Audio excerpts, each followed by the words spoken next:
Oh, sure, yes. Off my Twitter, actually. I can't even give out your fucking Twitter name because it's too weird and long and shit. But he writes, when the hell is Jesse Ventura going to be down to Haiti talking about the metal thermite that caused the earthquake? Yeah. And, of course, he'll do it 9 years later. No, it's not the thermite. It's that fucking project. HARP caused the earthquake. See, they wanted to bring down Haiti, so they took the HARP waves and made an earthquake. Shut up! They were testing it on Haiti. On Haiti. What's next? Well, I'm just asking the question. Well, it makes sense. It makes sense if you think about it. I'm with Jesse Ventura on this. Well, thank you for your service to the country. Not much. We're not losing much as far as the entire world goes if we test the HARP on a country that's in rough shape to begin with. Yeah. So I think Jesse might be correct on that. When he thanked me for my service, I wish I would have said thank you for noticing nothing when you were at Ground Zero until you saw some college kid's video. Yeah. Thanks for noticing nothing awry while you were there. We're not making a statement until fucking the building rubble had already been cleared. Good job. How about some original thoughts back in, I don't know, October of, when was 9/11? September. How about 10/11? 2001? Right. I was just going a little further in. A couple weeks later. How about some original fucking thoughts on the whole thing? Dana White, how are you, sir? Good. Bob Levy's like, speaking of, throwing shit down people's throats. Dana White's the oh, I know. Hey, why don't you come in and see us anymore? Dude, I've been in New York for the last, I don't know how many months. You know what I want to talk about? What? Jesse the Body Fit. Oh, Jesse? On Opie Anthony, man. That's what I want to talk about. Yes, with thermite paint. Jimmy was impressive that day, huh? Video. Yeah. The video is awesome. If he hasn't seen this yet, go to YouTube and check out Jesse the Body Ventura on Opie Anthony. You are a bad little motherfucker. I love that. I know. He did not back down to that fucking guy. He did not back down. He's walking out the door looking like he's going to kill him. He says, fuck you and your the riff-raff from Rocky Horror Hairdo. That was great. Wow. That was awesome, man. Thank you. What, unfortunately, I went and saw him stand up and me and Chuck Liddell. Yep. He was incredible. He's unbelievable. And he's the baddest little dude you'll ever meet. Oh, thanks, Dan. Shit. Yeah, it was cool. Dana and Chuck and a few people came to the Improv one night. Wow, and Chuck was almost heckling. And I'm like, what am I going to do if Liddell gets out of control? Liddell was out of control that night, actually. And we dealt with it. Oh, you did deal with it? I did. Yeah, I had to deal with it. Unfortunately, like everything else in the UFC, I have to deal with it. You have to be like fucking. Unfortunately, though, you got to be like Siegfried and Roy, where one day you're just going to get your head bitten, Exactly. thinking you have them all tame. Everybody talks about it, come up to me and say, "You're a genius. It's unbelievable what you've done." I'm a glorified fucking babysitter. That's what I am. As you're talking, I'm thinking of Coleman. I think he fought Fedor. Did he fight Fedor? Do you want me to start saying? Let me tell you the reasons I don't believe in my country. My country has lied to me more times. Does that help? You love that Jesse Ventura thing. No, but isn't there I've watched it 7 times. Nice. Dude, I got a lot of hate mail over that. People, it was amazing how they're like, how could you disrespect? It's like they didn't watch the whole clip. They just thought I was just being a wise ass to a guy who served this country. It was really... Well, we threw up more clips, finally, because we turned on the camera just seconds before the whole thing went down, so people thought that Jimmy attacked him out of nowhere. But it was about 45 minutes of, like, enough of this crap. I don't know how you can and think that. Listen, I met Jesse in Minneapolis, Minnesota when we went and did the fight there. He came to the fight. He sat in the front row. Couldn't have been a nicer guy. Was a very nice guy. I have nothing bad to say about him at all. Right. But that day, listen, if you're going to debate with somebody, you need to have some facts. And you beat the shit out of him. I mean, you literally went toe-to-toe with him, and he didn't win. And he got up and basically walked out. And I couldn't agree with you more with the way it went down. Yeah, Thank you, man. He walked out because he was losing the argument. Yeah, it was He just didn't have his facts together. Whenever two guys are arguing, I always feel it's like, you're just two guys arguing. I'm not trying to tough guy against a guy. He could throw me through a fucking brick wall. It's just two guys debating.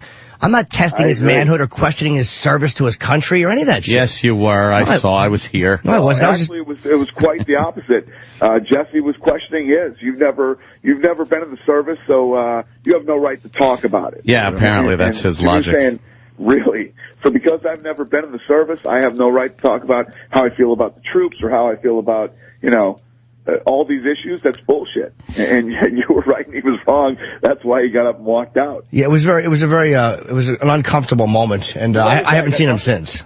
I got nothing personal against the guy. No. He's never been anything but nice to me. But that day he lost. Yeah, we love him on the show, and he's going to have a book coming out soon. I think he comes back. I hope so. I really believe he turned comes it back down, on our show. Didn't he turn us down already? Oh, it's time for the book already? Oh, did he say no? Nah, come on. Ventura turned you passed down? on the show for It's his not bad. April press. Oh, for his Jesse- April press? I'll Jesse, believe it come when I back. see it when we get Just closer do to your April. homework and go toe to. Yeah, come on back and we'll Yep. do another fight. You love the rematch, right, Dana? I'm all about the rematch. You're all man. about the It was a rematch. great- Jesse Ventura will be on our show today. Oh, that's right. No, he won't. Of course he won't. He doesn't like, interesting conversation, little confrontation. Jimmy Norton, I could. Norton. Steve's like, we asked him a few times. I'm like, man, ask once. Once. Invite him Bang once. If he wants to come, he comes. If he doesn't, he doesn't. Yeah. Who cares? I think it'd be great to have him in. You don't want to come in? Don't. He doesn't want to come in because he doesn't want to look stupid. Well, that's. I think if he felt like he could hold his own on this show, he would come back. Because that's what happened the last few times. He was on Larry King last night. I'm sure it was a riveting, challenging interview. Well, he's got a big book on conspiracies. Yeah. Oh, a book now on conspiracies? What, the Government conspiracy. lame show wasn't enough? Yeah. You think he did that too? Hey, look at you, stupid. You goddamn stupid riffraff hair. Larry King. Well, I guess that's our problem. Yeah. At the time, it makes sense. And actually, Jimmy did a great job. So course he I'm did. just using this as an example. It seems like a good idea, and then we never get the person again. Yeah, maybe he'll learn a lesson. Don't touch right. people when you're arguing. I'm sure Larry King has wanted to say some stupid, crazy, get the fuck out of my studio type stuff. Thanks for your service to your country. Right. Shut up. Exactly. Beat it. Do you think one time Larry King wanted to yell and scream at somebody? But he just holds back, Yeah, probably. and he makes millions of dollars, and everyone comes on his show. The garlic people. Yeah. They stiffed me. Ventura's going to be in the building, though, today.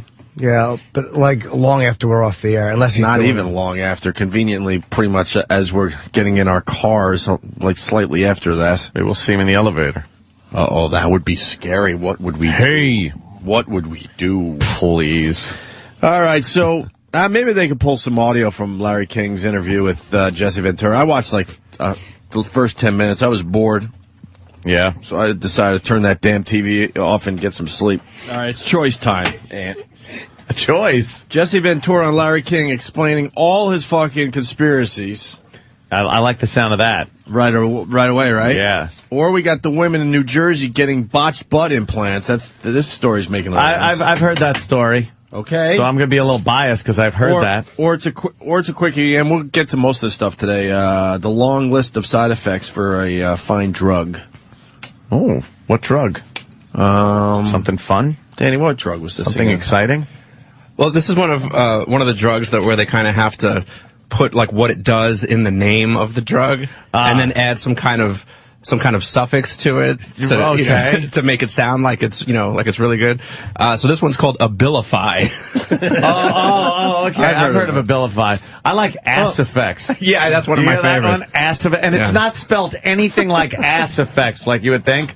It's ACI. I have to take that crap. You take ass effects? Acid reflux. Oh. I'm with you. Oh. I would bet most of our listeners are on the damn Ass effects. effects. I take Nexium.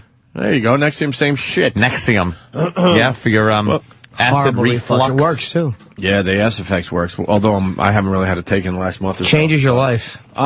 Really? Yeah, it's great. You haven't suffered from acid reflux yet? No, every so Oh, often, you're lucky. if I eat something spicy, God, or are you maybe I lucky. have like a little too much vino, I'll get a little heartburn. Yeah, that's like it. that. But That's it. you know, I take a Tums and it's gone. Oh, you're lucky. It's like Kids in the Hall Brain Candy. Have you guys ever seen that movie?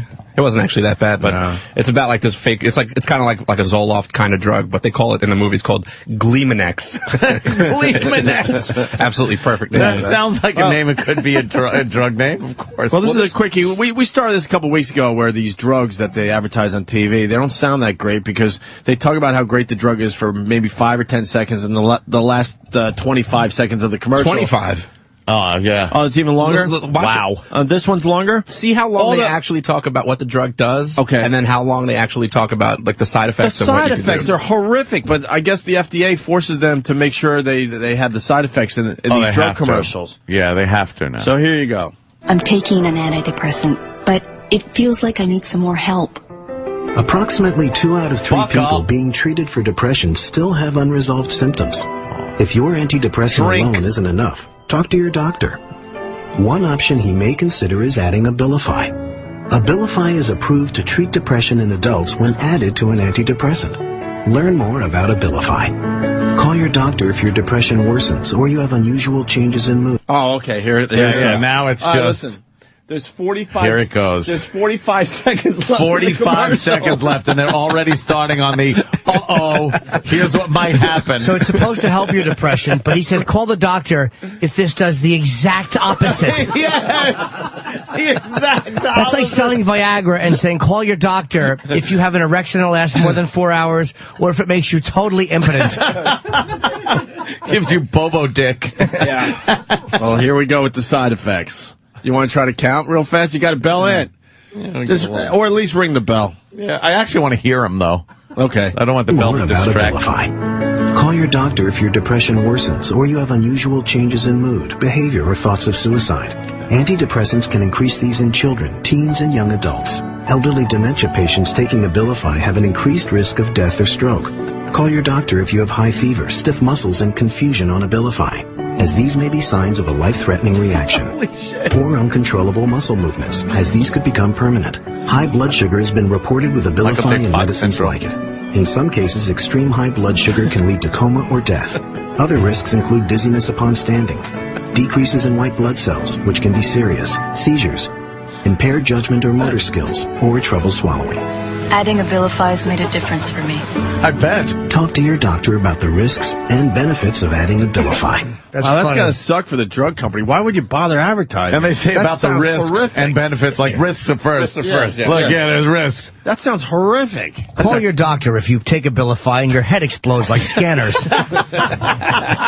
That is fucking a coin toss. Yes! That's pretty much flip a coin, man. It's either going to make you feel good or you're going to commit suicide after murdering your children with a hammer. And I like how they tested this drug on elderly dementia patients. and they died. Yes. A few of them had to die. Yes. Call your doctor if taking Abilify causes you to wander in front of a train because you think it's a relative. Shit. I was just watching TV the other day, and like I was half paying attention, and I heard the commercial come on, and like the side effects started, and then it just kept going and going, and like it got to a point where I was just like, are they still talking about this? Is this the same drug? I had to make sure that it was the same commercial. Yeah, some of them just go on and on. Like Yaz was my favorite before this one.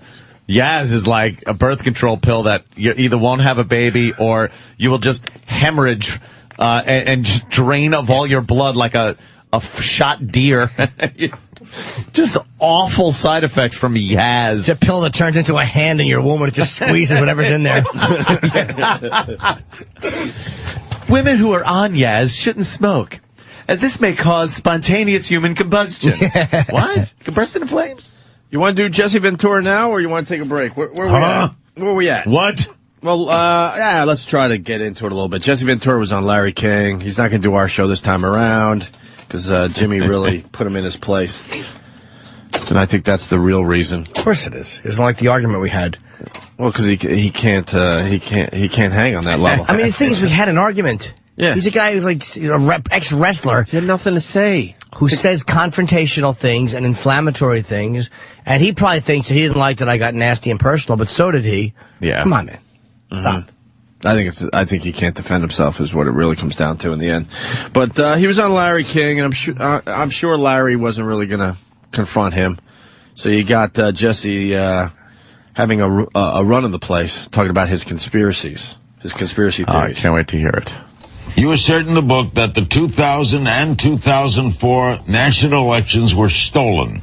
You say the 2008 election came close to being stolen too. Should people keep voting if that's true? And how do you know it's true? Well, because That's where it's bullshit. But 2008 almost was stolen?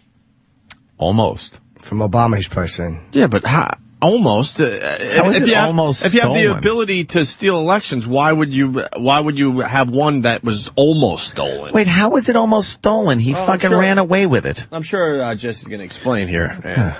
Should people keep voting if that's true? And how do you know it's true? Well, because of these voting Or do you machines. think it's true? Well, in the research we did, we found out about certain things, and these computerized electronic voting machines, we got to get rid of them because they can be tapped into. They can be. Put it to you this way, Larry: would you go to an ATM machine that didn't offer you a receipt?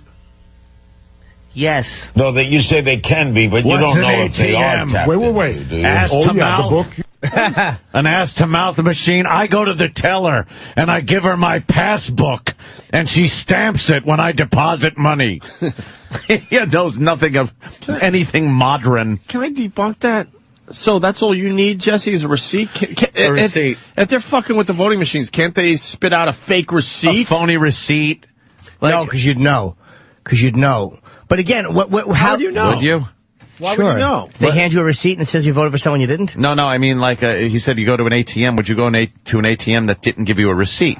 If you go to an ATM and you take money out and the machine has been rigged to get your bank account information, it could still spit a receipt out and fuck you over. Yeah. So what is that? What is he even talking about? A receipt? Yeah. Receipt. Brr. He's an asshole. No, that you say they can be, but you don't know if they are tapped Wait. into, do you? Oh yeah, the book. Oh, read the book. Oh. They were tapped into. Why were all the votes suddenly channeled to Chattanooga, Tennessee, to this operative place? Read the book, and you'll see that they were tapped into. Pause that riff for a second, Ope. Something he does. It's done. Here's what Jesse Ventura does sometimes. He's going to be on the Today Show, by the way, for the people down the hall. Maybe we'll get more audio. We gotta get more audio. This is what's difficult. He asks you questions that you don't have an answer which to. no one does. Yeah. So it kind of puts you in position where you have to answer, and if you can't answer, it looks like he has made a statement of fact to which you have no answer. Yeah. But he's really doing is asking you a question. Well, explain to me exactly how many people voted that were wearing blue hats. I can't. Exactly. Then you look silly. You darn rabbit. All the votes went to Chattanooga. Chattanooga. What's he talking about, Chattanooga? What kind of question is that? Why did all the votes go to Chattanooga? I don't know. Can you say Chattanooga? Chattanooga. Really? Chattanooga. Now I gotta go back to the ship and get another match. The ship was made out of thermite paint, rabbit. Oh, God. I'll steal the election and make it look like an accident.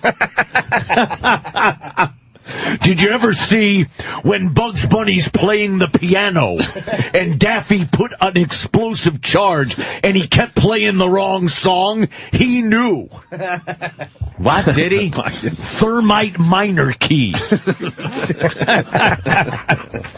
dope. Well, Larry didn't have an answer for that, so. No one does. So, Jesse. No one does. You're right. Blue hats. I'm keeping track, 54. Jesse. No. Jesse 1, Larry King 0. And then they moved on to the next conspiracy. One of the book's chapters is titled Your Government Dealing Drugs. In a recent blog on the Huffington Post, you accuse the Obama administration of a staggering hypocrisy, your words, in continuing George W. Bush's so-called drug war policies. What do you mean? Well, the government is dealing drugs. What do you mean? Well, it's a well-known fact that Iran-Contra, that they were running drugs in which to support the Contras down there in Nicaragua and all that stuff. The CIA's been doing it for years, Larry, because, see, if they can get their own source of money, then they can do things without telling Congress about it. But well, how do you know they're doing it? How do you know that? Look in my book, and you'll see the facts, and you'll read about how it led right to Ollie North's desk. Look at my book. Right to Ollie North's desk. Jesus Christ. You think a kilo was put just on Ollie's? Just a giant pile of coke like Scarface. Right. Ollie North is spreading them out with his hand. I got to get organized. But do you see that two times Larry asked specific questions? Yes, specific. And his answer was, read my book. Now, I understand he's got to sell his book. That's business. But you know something? How about you give us a little something and say how he knows? Say how he knows that one, and then all the details of it are in my book. But I'll tell you, it's this guy or that guy, and I talk to him, and but he offers you nothing. The CIA's been doing it for years. Iran-Contra. What about it? Yeah, we remember that one. I believe it was weapons. Arms for hostages, than drugs and arms for hostages. Yeah, there were all kinds of shenanigans going on back then with the commies, and they might have thrown a few drugs in there.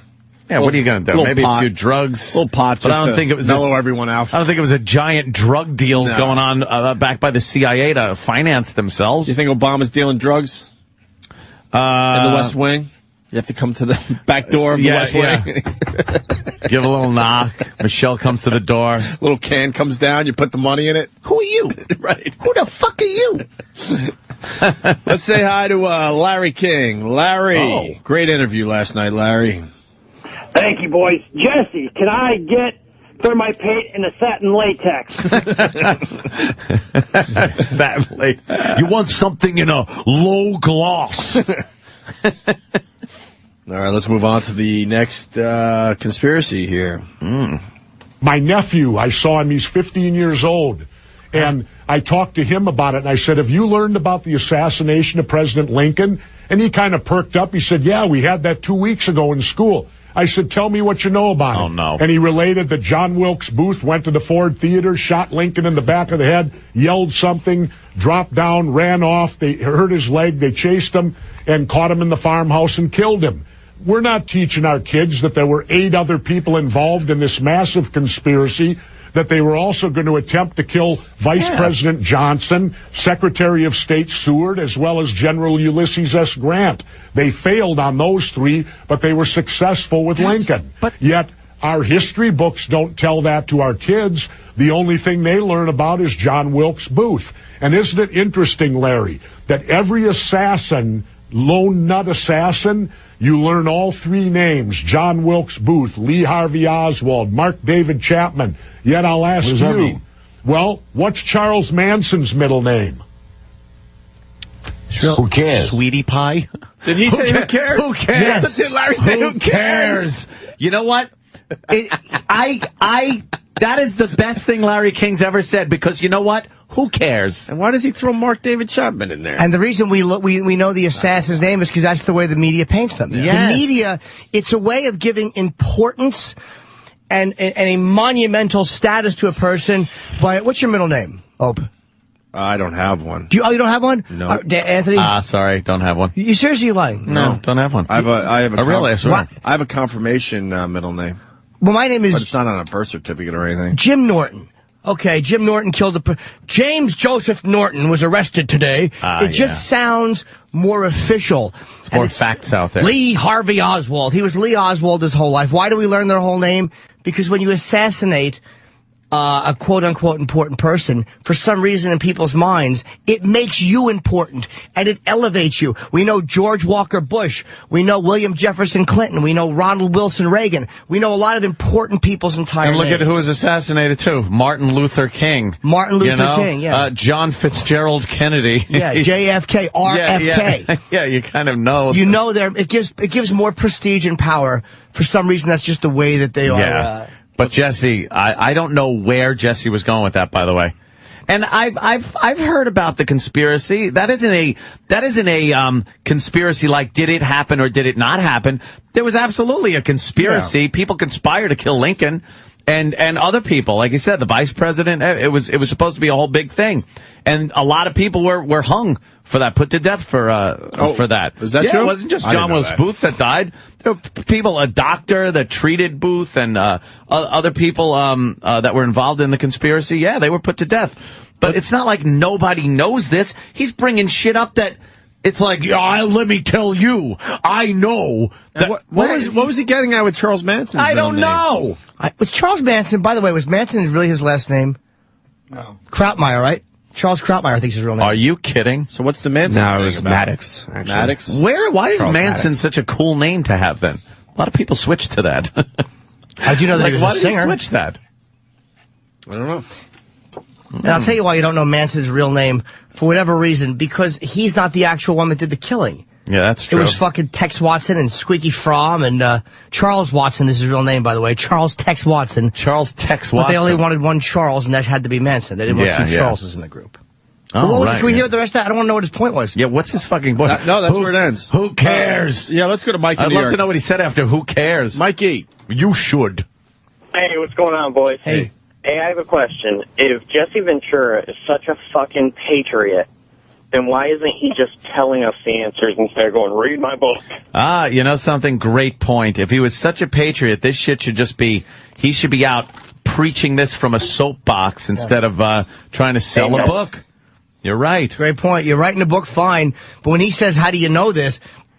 How wouldn't you immediately Help us out. say how you know it? Right. Help us, Jesse. Don't ask a question about Chattanooga. Immediately say... immediately say how you know, because this way it can prevent any elections that are happening now or next month. Let's say hi to Akiva from New York. Akiva. Hey, guys, how you doing? Hey, man. This Jesse Ventura stuff is absolutely ridiculous. He is stealing his conspiracy theories from the movie Conspiracy Theory with Mel Gibson. All that stuff with the three-name thing, it's all in that movie. The next thing you know, he's going to be saying, I bit Patrick Stewart's nose off. I saw that movie. Yeah, it's so funny, because I'll tell you this, I don't know where he gets his thoughts from, but when we were talking about Kennedy assassination, and I'm not qualified to argue pro-Oswald through and through, but when he said something about Oswald couldn't have made that shot, he said things that made me think that he had just watched JFK. Yeah. And gotten his knowledge from that. You know what? I don't think Jesse Ventura is a smart man. I don't think he is. I think he can read some stuff and watch a movie or a documentary and come up with some factoids. But I don't think I don't find him intelligent. He said he didn't use a computer. It's like, how can you research Exactly. with the amount of material now available on all this stuff without a computer? The grid, because I'm off the grid. Right on your phone. How do you watch You can just be fucking getting knowledge wherever you are. the truther videos? How do you watch all that stuff without Yeah. a computer? Yeah. Do you have people on video? Actually, put some on VHS for me. Oh, he does explain the three-name theory. I'm sorry, there is a part 2 to this. Oh, is there? So Larry said, who cares? And then I guess Jesse said, Okay. well, I'll tell you why. Here we go. Well, he's the most notorious killer in America. We don't know his middle name, but all these sole lone nut assassins were taught all does that three mean? names. It means that Because? it's a psychological preparation, Larry, to get you accustomed that only one person does the dirty work. Jesse Ventura. That's interesting. He didn't know what to You know make of what? that, and neither did I. I'm sitting there going, You know what? What the fuck does that As mean? much as we make fun of Larry King, that was the perfect way to deal with that. He flustered him. A long silence and a shit. Larry King laugh. But what a bad example. Mark David Chapman did do the shooting by himself. Yeah. We know that. Yeah, there's no I conspiracy. don't know. Maybe Jesse would have another theory on that. Who shot, oh my God, who shot Reagan? Jesus Christ. John Hinckley. John Hinckley. I don't know his middle name. Why? Because Reagan didn't die? He did it alone? Wait, what was Hinckley's? Yeah, we don't know his middle name. It doesn't come up. But you usually just say John Hinckley, right? It is simply a way of What is he raising talking about the level of importance of the figure who has done the shooting. It's a more dramatic way of saying it. James Joseph Norton confessed today. Warnock. Look, John Warnock Hinckley? A dumb fucking middle name. No one knows that. Look, I like Hillary Rodham God's last name. I like a good conspiracy, but I don't know, man. Jesse's not helping out the I ain't people buying it. that are into conspiracies. The three-name thing is an old joke. It's like a joke. I know. It's a bit. A lot of people have middle names. Maybe Manson doesn't have a middle name. Or if he does... It's Mills or Millis? Oh, he does. Okay. Miles.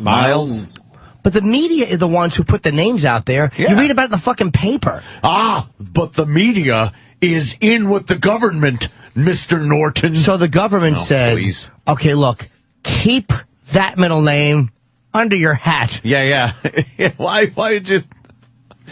He's coming up. He's running out of conspiracies. This poor motherfucker. Well, he wants a second season. He wants a second season, but there's no more conspiracy. Like, he's going to really have to dig deep. Bigfoot. He's going to do Bigfoot. Yeah, the second I see him in the woods, you know it's over. With a tape measure on a big footprint, it's so over. It's so over. He's out. Why? Middle names. Oh, you know what? Okay. Dan, go ahead. Not a bad theory right here from Hello. Dan. I was thinking that they use the middle name to not confuse everybody when they announce the name on the news. You know, like if it's James Joseph Norton, we know it's Little Jimmy. But if it's James Norton, it could be, 100,000 Jimmys. Yeah, maybe that is a way of making it more specific and directly connect you to a person. Good point. Yeah, because it's such a horrific crime by this individual that everyone's going to know about in the world. Maybe that's a way where the media covers its ass, too. Yeah. I kind of like your theory there, sir. And Good job. Cool, man, cool. The whole Kennedy thing drives me... It's just so idiotic that they got Oswald to do... No, they didn't. Look at the big conspiracy. Come on. It was great. Everyone, they got away with it. It's what drives me crazy. Giant conspiracy. There's so many easy ways to do things. It's like, why would they have allowed Oswald to be questioned by the police captain for 2 days? Rigorous questioning. Why would they allow Oswald to kill J.D.? Why wouldn't they just kill him after the assassination? Yeah. Why would you allow him to ever fucking be taken into police custody? Well, he to have did Ruby do it. He shot the president, and we got him coming out of the place, and we shot him, and end of story. There you go. Or when he gets away after he left the book depository because he went home, fucking have somebody kill Plenty him of time there. before he kills another cop. And then you have to have Ruby do it days later. For what reason? And now there's a living witness, Ruby. Right. Yeah. Yeah. What you do is you fucking shoot him. Who died of natural causes in jail. Cancer. Yeah. So it Plus, wasn't you're giving the guy time to babble about it. If he was in on it, wouldn't you kill him too? Yeah. All of a sudden he has second thoughts and decides, I got to fucking say, no, they put me up to this. It would have been easy for oh my God, Jack Ruby's a Kennedy fan. Right. Kill, or a guy that didn't like Kennedy, kill Jack Ruby in jail. Oh boy. Look at what happened. If they wanted to keep it all nice and clean, you're right. Meanwhile, he would have never left the fucking book depository. Or when he went home, because he took a cab, they would have killed him and faked his suicide. But no, they allowed him to be fucking taken in, questioned by the police, the FBI, the Secret Service. Exactly, Jamie. Fucking walking back and forth in front of reporters, answering reporters' questions. Yeah, that's what they would have allowed. Yeah, he did a perp walk. Silly. And talked. Silly. Let's say hi to Christine in Huntington. She knows a lot about Charles Manson. Oh. Christine. Hi, how are you? Good. Hello. First-time caller, long-time listener. Quack, quack. His middle name was Millis, M-I-L-L-E-S, Charles Mills Manson. But he changed the M to a W to make it Charles Willis Manson because he thought he was Jesus Christ. Charles Will is Manson. Is man's son. His mother was a prostitute. His father was black. Is why he didn't like black people. He thought he was going to lead blacks after the race riot. Is he half black and half white? Yes. Oh, I didn't know that. There's documentation. Colonel Scott was his father's name. He was in the military. His mother was a prostitute. So that's basically, and then he took the adopted name half of black. Manson. He took the adopted name of Manson when his mother shacked up with somebody by the last name of Manson. So. Oh, okay. There you go. Yeah. I didn't know the pretty half black interesting. thing at all. He doesn't look half black. Maybe she was a light-skinned black. I don't know. Maybe he's a light-skinned black, but that's why the he father or hated the black mother? people. Father. All right. Did he hate blacks? Mongrel race of murderers. He actually didn't murder anybody. Yeah, he didn't.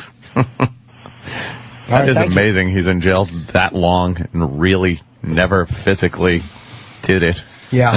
He doesn't want to get out at this point, though. No, he loves it in there. What a field day he's having. By the way, he did kill somebody. He killed Shorty Shea, who was a ranch hand at Spawn Ranch. He actually chopped his head off, cut his body into 7 pieces, and they found it buried behind the ranch. They dug it up recently. You're a sick bitch. Where do you come up with all this? How do you know all this? Why do you know all this?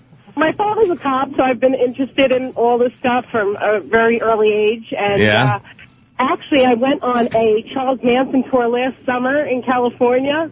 So sweet. Yeah, it was interesting. So, Disney do that? It's called, I'm sorry? Nothing. Well, the house is gone. I know they have that. something called a Death Hag tour, where they actually do a tour. I went the 40th anniversary of Sharon Tate's death. So I actually went up to the house. It was pretty interesting. Some pictures. Give you some Folgers coffee along the way to drink. That's funny. Folgers coffee. Wait, the house is still there? Who lives in it now? Actually, the executive producer of Full House owns the house. But Trent Reznor and 9 Inch Nails and Marilyn Manson actually recorded it. Of course they did. I knew that. Man. How dark. Man. Yes, there was a pregnant woman stabbed in the twat here. We'd love to make a song. Oh, how dark and scary. Assholes. You don't like that? No, it's corny. Fucking pregnant woman was massacred there, and you want to give credence to that fucking those jizz bags by fucking. They need an inspiration, man. Like the dark It's forces. dark and evil. This place is full of evil. It would be inspired, Manson.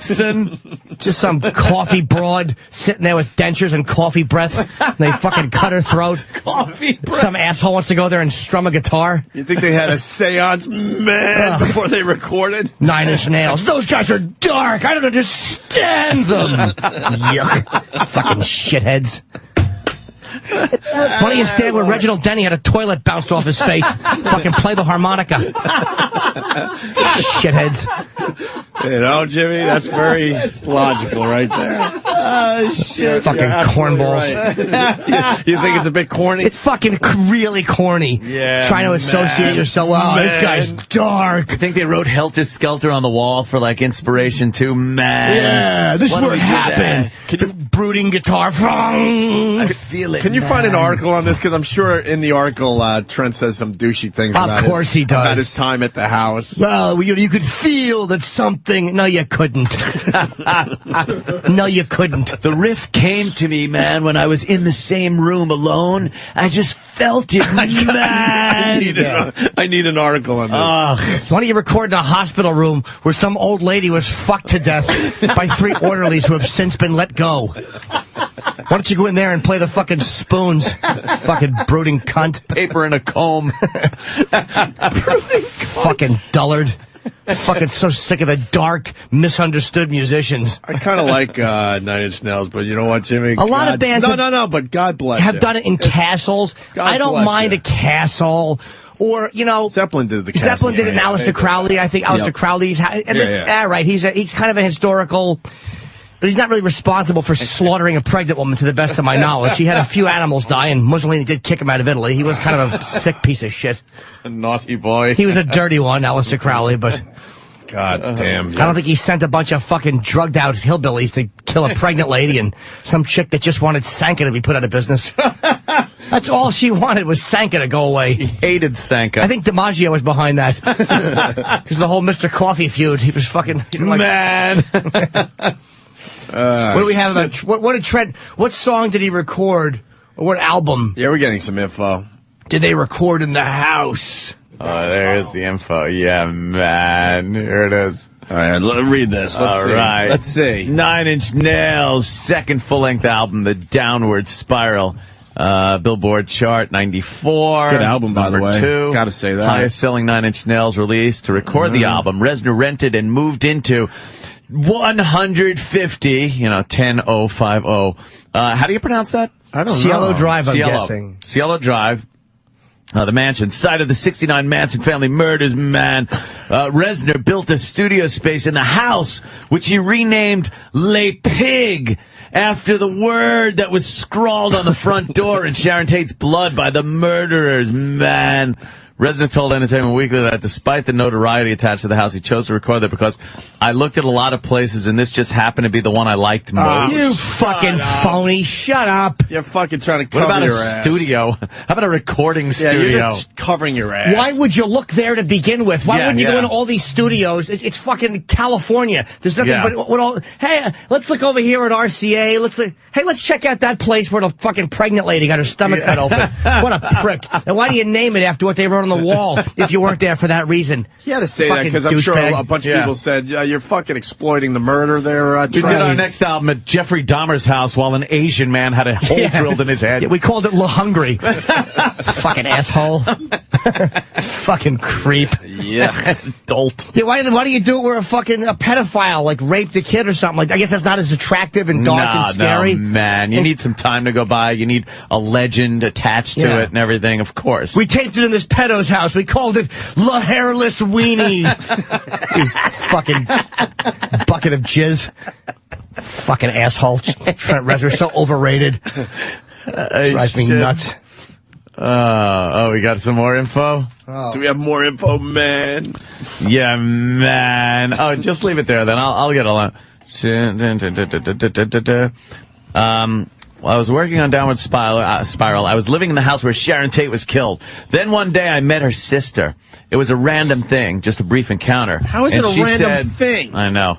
She said, "Are you exploiting my sister's death by living in her house?"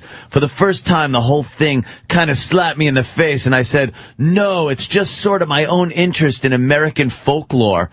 I'm in this place where a weird part of history occurred. I guess it never really struck me before, but it did then. She lost her sister from a senseless, ignorant situation that I don't want to support." When she was talking to me, I realized for the first time what if it was my sister? I thought, fuck Charlie Manson. I went home and cried that night. It made me see the other side of things, you know? All right, you know what? Man! That does make me like him a little more, because then he realized, like, yeah, this is a real thing. All right. I hope it wasn't her sister and it was just some bitch fucking with him. I hope it was Manson's sister, and she was annoyed. She's like, why aren't you helping Charlie get out? All right, that makes it a little better. Oh, but there's so many God. great places you could go, but they just picked the safe one. You understand where James Earl Ray fired the shot and sing country western music. Let's see how that fucking flies. Jesus Christ. I heard Foundry recorded where Charles Nelson Riley died. Is that true? Yes, we recorded Pendulum. I could smell poppers and ass. In the room, I could still smell it. I wrote penis on the wall just so it was something tasty I could look at. Le pig in a blanket, because I like an unclipped cock.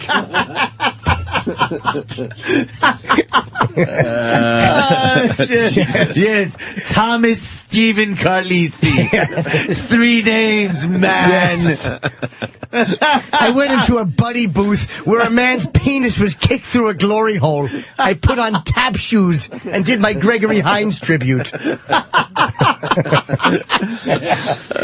Yes, I was inspired when I saw a huge, well-hung black man's weenie swinging back and forth. The song was Pendulum. Yes. And I named it Le Horse after the size of his cock. Yes. They're actually recording in my old producer's office. They've named it Le Lazy. They wanted to record in a place where absolutely nothing has ever happened. Yes, monks are doing chants in there now.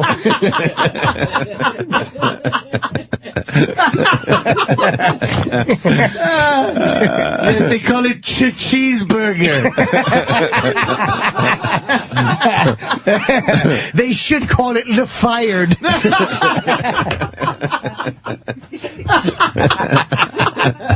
Holy shit. Fuck. Right on. Yes. Yes. Yes, it was very special. Foundry recording. Yes, they're actually recording an album on my stomach. They've named it Le Stapled. And on my back labeled Le Com. All right, we got to take a break. 2 quick things, though. I was right. The house was torn down in '94. It was? And the guy that now lives there, he built, his current home on the spot. What a guy. And is it true there, Jimmy Ozzie did Bloodbath in Paradise? Was that a song about Manson? Yes, it was. Okay. But it's a Cigars I'm and not talking Scotch about is saying singing a that. song about something. I'm talking about actually going into Exploiting. Yeah. For your own... Yeah. Right? Yeah. Ozzy also sang about Jimmy Swaggart, and he sang about fucking, the OJ murders. He sang about a lot of stuff. All right.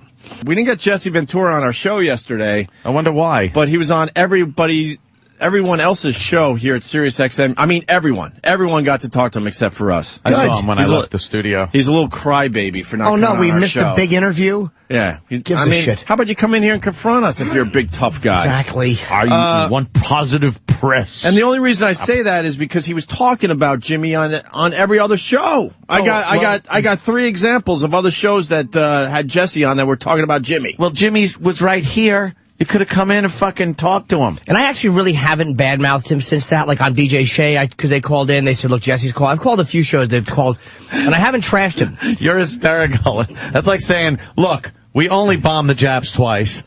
But I mean, like, I would rather badmouth him for real. Yeah. Like if he was here and we were arguing. I kind of weird. It's like even Maxwell when he got fired in Cleveland and they asked me about it. He's not there to argue back. So it's like I'd prefer to do it with the guys here. We knew in the end Maxwell would get fired. We always knew that. Jesse could have come in. We always knew that he was not long for this business, that jack off.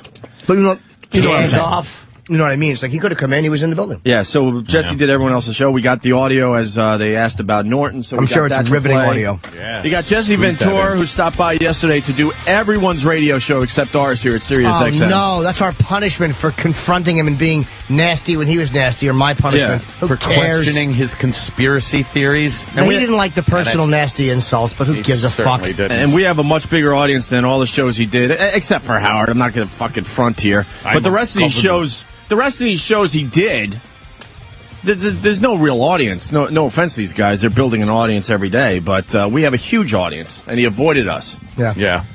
I'm here on the Broadway channel. Are you? What the fuck are you doing? Yeah. You know what? In between show tunes, he's telling fucking conspiracy theories. You're not too far off. I know. Maybe E-Rock or somebody down the hall could give me a list of all the shows Jesse did. Shows Jesse did. Except for ours. We got two shows with audio that, they have a nice audience. But then there are a bunch of other shows I truly have nobody listening. Nobody. And also we got the Eric Massa thing. So which one you want to do? I need your help here. I gotta hear Jesse. All right, we got to go with Jesse? Yeah. All right. Let's go with the Jesse Larry King. And by the way, after the show yesterday, Jesse was outside smoking a cigar. Yeah. And me and Aunt walked out separately. You saw him. I didn't know you saw him. Yeah. And then I walked out and I had my HD flip and I saw him. So I just kind of followed him down the sidewalk. And everyone's like giving me shit. I was just trying to make a dumb, silly, dopey video. I didn't feel like confronting Jesse Ventura. What you did? Everyone's like, why didn't you confront him? Like, because I don't care enough to confront him why he wasn't on our show. First of all, it wasn't my fight.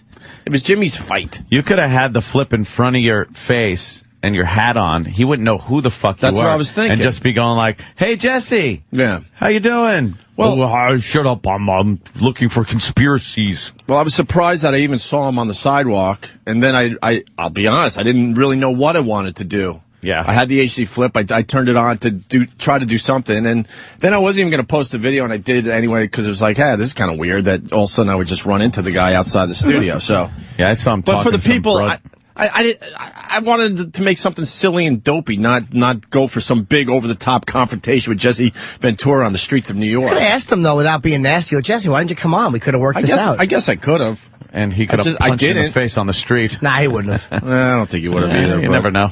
But that was you just asked him? Nah. But I wouldn't be worried about seeing him at all. Yeah. But that was my intention. I was like, A, I didn't know what to do, and B, I was more trying to do something silly.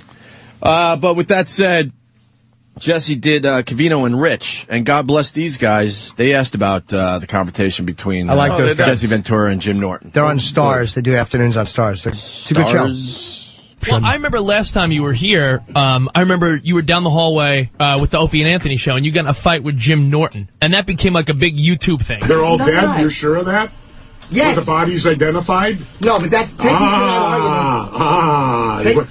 Well, we'll just fly with that. What the hell? My government told me that, so you know why I don't believe my government? Well, you believe Saudi Arabia's government? No. Over there And I remember you getting a big fight with Jimmy Norton. Then you gave him a pat on the way out, and he got all fired up, and you guys were fighting. No. He said something personal, derogatory, and very insulting to me. What did he say? I didn't hear. I don't even remember because he's such a. God, you can't say that. He can't. He does remember. You really fucking hit a nerve with him. That No, but riffraff Jimmy line was after everything when he was in the hallway. Exactly. So Jimmy didn't say anything while he was still in front of a microphone that was personal and insulting. The only personal insult, and I never would have insulted him like that. That bugs me because that's just not honest. That's not true. Honest. Was that when he touched me? Yes. We were going back and forth. He called me an asshole. I called him an asshole. It was two guys just arguing. Mm-hmm. When he touched me, I've said this a million times. That's what bothered me because then the only way for me to come back at him, I'm not going to get into. You can't physically intimidate. Dude, I'm not an idiot. I'm not going to get up and pat him angrily. Yes. Because then that's taking it to a level like, what am I, a fucking suicidal? So I did what I do. I insulted him. That was the only way to come back without looking like a complete bitch and a pussy was just to insult the guy. What was I going to do? You know, I didn't realize until I just heard him say that how that affected him. You fucked him up with that line, man. And I saw it on his face. He wanted to.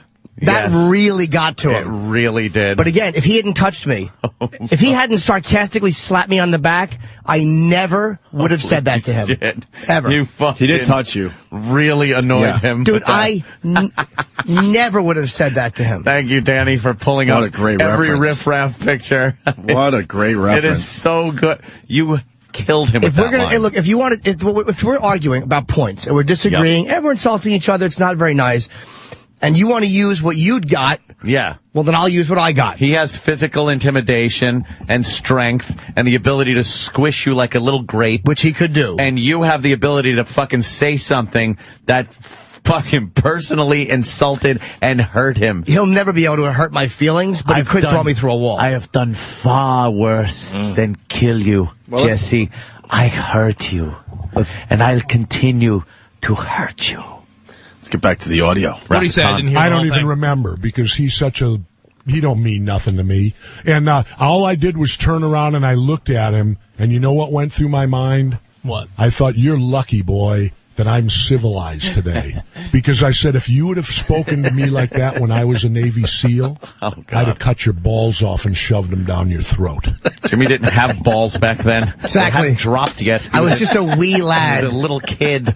What are you going to do? Throw him down the stairs with Kiss? So what he wants to be able to do is he wants to be able to call me. Helen would have kicked his ass. Yeah, Helen would have fucking really stuck up in her beehive. She would have beaten Jesse with her beehive. Am I the only one that thinks Jesse Ventura rocks, though?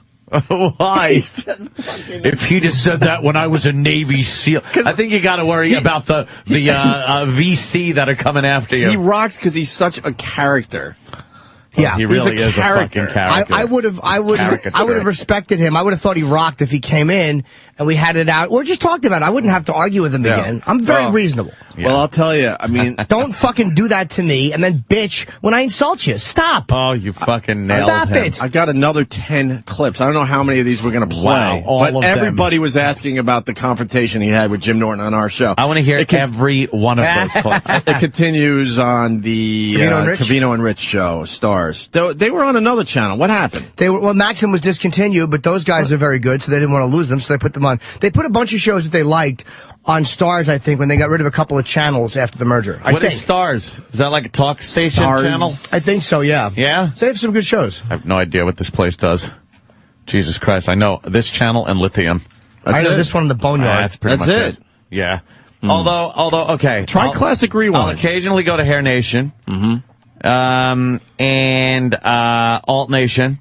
Yeah. And That's really where I draw the line. And maybe like the 80s channel for just some nostalgia. Yeah. So I could think back and go, oh, I remember that. Wait, is this the Covino that does the show Yes, with of course. Nicole? He does double duty. What the hell are they doing Hot around duty. here? How many shows do these people have to do? He comes in the morning. How many shows?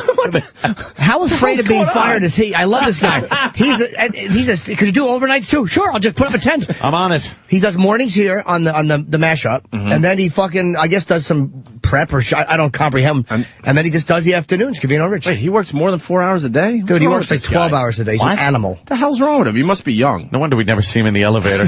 Yeah, he's always here. While we're fleeing the building. Yeah. That's what we do. We don't leave, we flee. He'll fucking survive. No matter what happens to this shithole, he's like roaches. Nothing is stopping fucking Covino.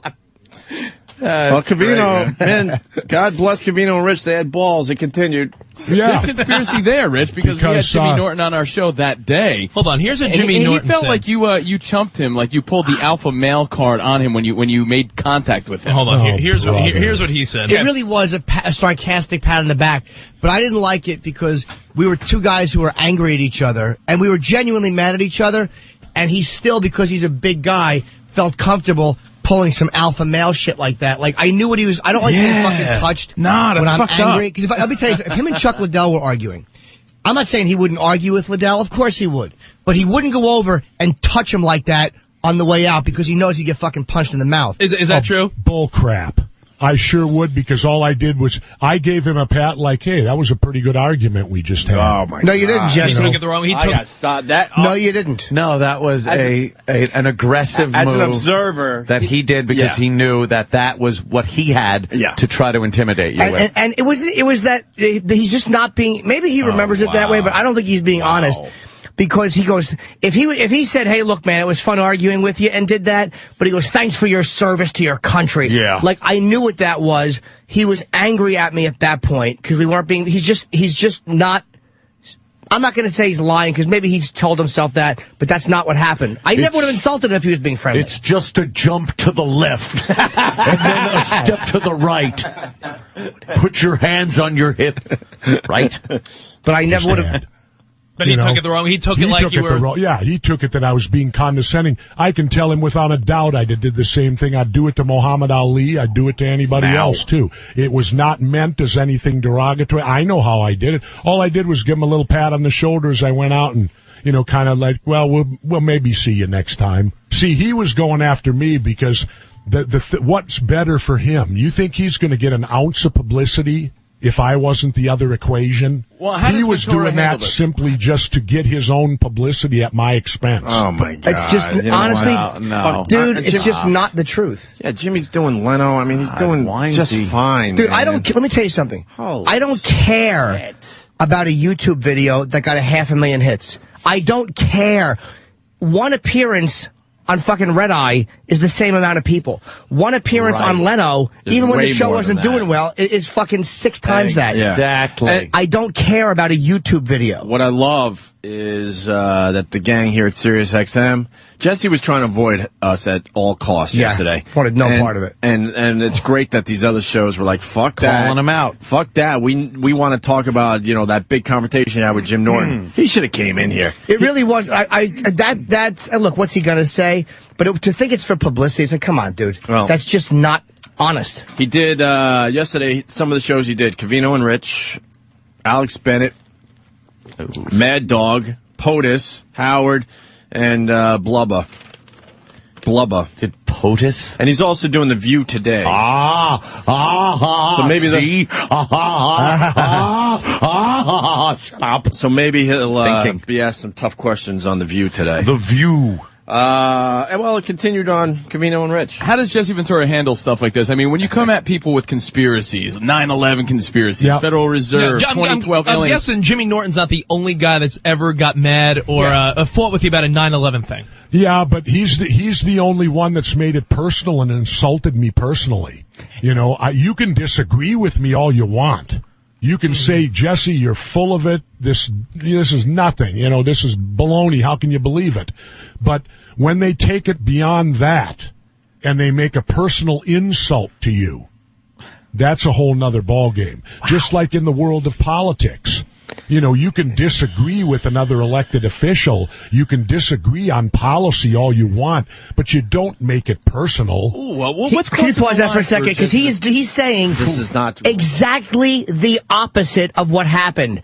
Yes. He called me an asshole first. Yeah. Before I called him an asshole, he called me an asshole. Yeah. We were arguing. I wasn't making it personal. I didn't agree with his point of view. We were going back and forth. And then he goes, something, asshole. He and then I made said it something, asshole. Very personal. And He's taking this very personal. He called me an asshole first. He called me something else first. Asshole! But he's talking about the riff-raff line. That, I know, that really, really got to him, and he's confusing the whole thing. That was pretty much the last thing you said to him as he was in the hallway. Pardon my French, but you're an asshole. But he insulted me first. I would never have insulted him personally if he had not insulted me But first. he's basically saying you did the riff-raff thing on the air when he was in front of a microphone, and that led to him walking out. That was the last thing, and that's the thing that still bothers him to Last this day. thing that was said. Yes. Yeah, and then he looked at you glaringly like he wanted to rip your head off. But why doesn't he mention the fact that he started making it personal? It's not, because that makes him look silly. And we have audio of that. That's what annoys me. So anybody out there, any of the Jesse fans out there, I've got the audio's out there. It's everywhere. Just listen to it. It's everywhere. I don't care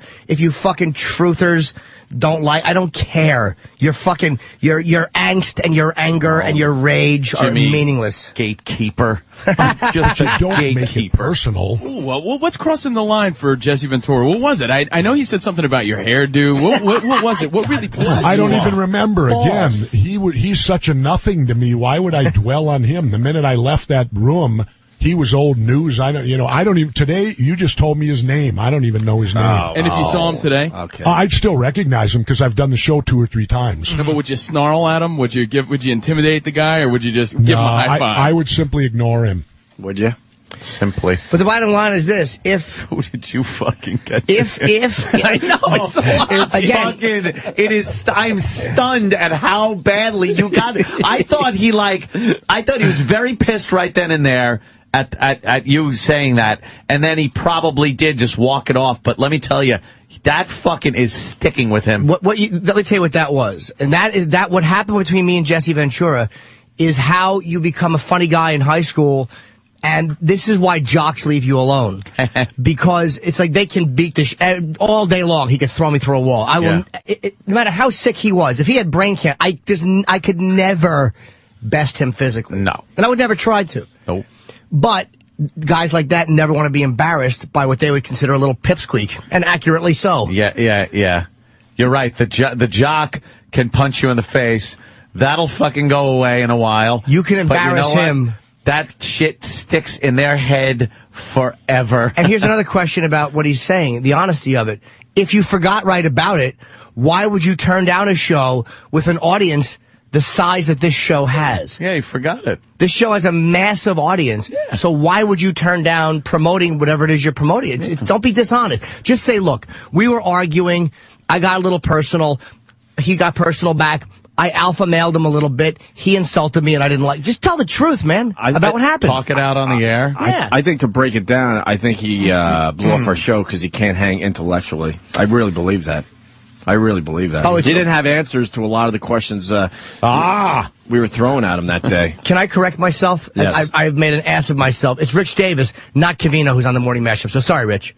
I was saying Covino was on the mashup, and it's actually Rich Davis. Yeah, I get confused by that whole thing. I know. It's the guy that walks by every day with Nicole, right? I don't know who's Rich and who's Covino. They're hot and they're sexy. We're too busy looking at Nicole's ass as she walks by every day. So really, who could be bothered with the guys' names? Right. The fuck knows who they are. But that was great that they asked him about it and they got it out. Good I for like them, the balls man. on this kid. Yeah, that is a set of balls. I hear balls on this kid. Because he ain't stopping. Jesse's getting pissed even talking about it, and he's just pounding away at it. He wanted to get to the bottom of some of that shit. And then Jesse moved on to Pete Dominic's show. We've had Pete on our show. I like Pete. He's a good comic. He's a buddy. Pete does a very good radio show. Yes. It's politics, man. But he's strong. He's on POTUS. He's very, very liberal guy. 3 to 6, right. Very, very liberal guy. But he makes rational arguments. I mean, he's not a dumb guy. He's a smart dude. That can't happen. What? Very liberal guy making rational comments. Oh yes, they can. I've never seen it. Because the liberal snake, like Bobby Fischer, the Jew is like a snake. Jesus, Bobby, would you just fucking let it go, Bobby? Just fucking King Castleside, would you? Fucking please, just. And here we go. Jesus, just.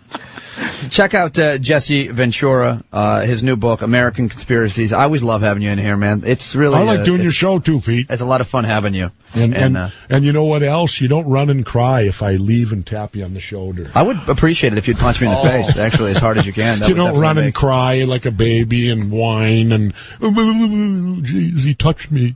Oh, you're talking about Jim Norton. Oh, no. Oh, wow. I thought you forgot about the incident. You keep bringing And it by up. the way, first of all, and I didn't run and cry. You sat in that seat. I insulted exactly you, where it stupid. happened. And I insulted you. And who ran and cried? He didn't do our show.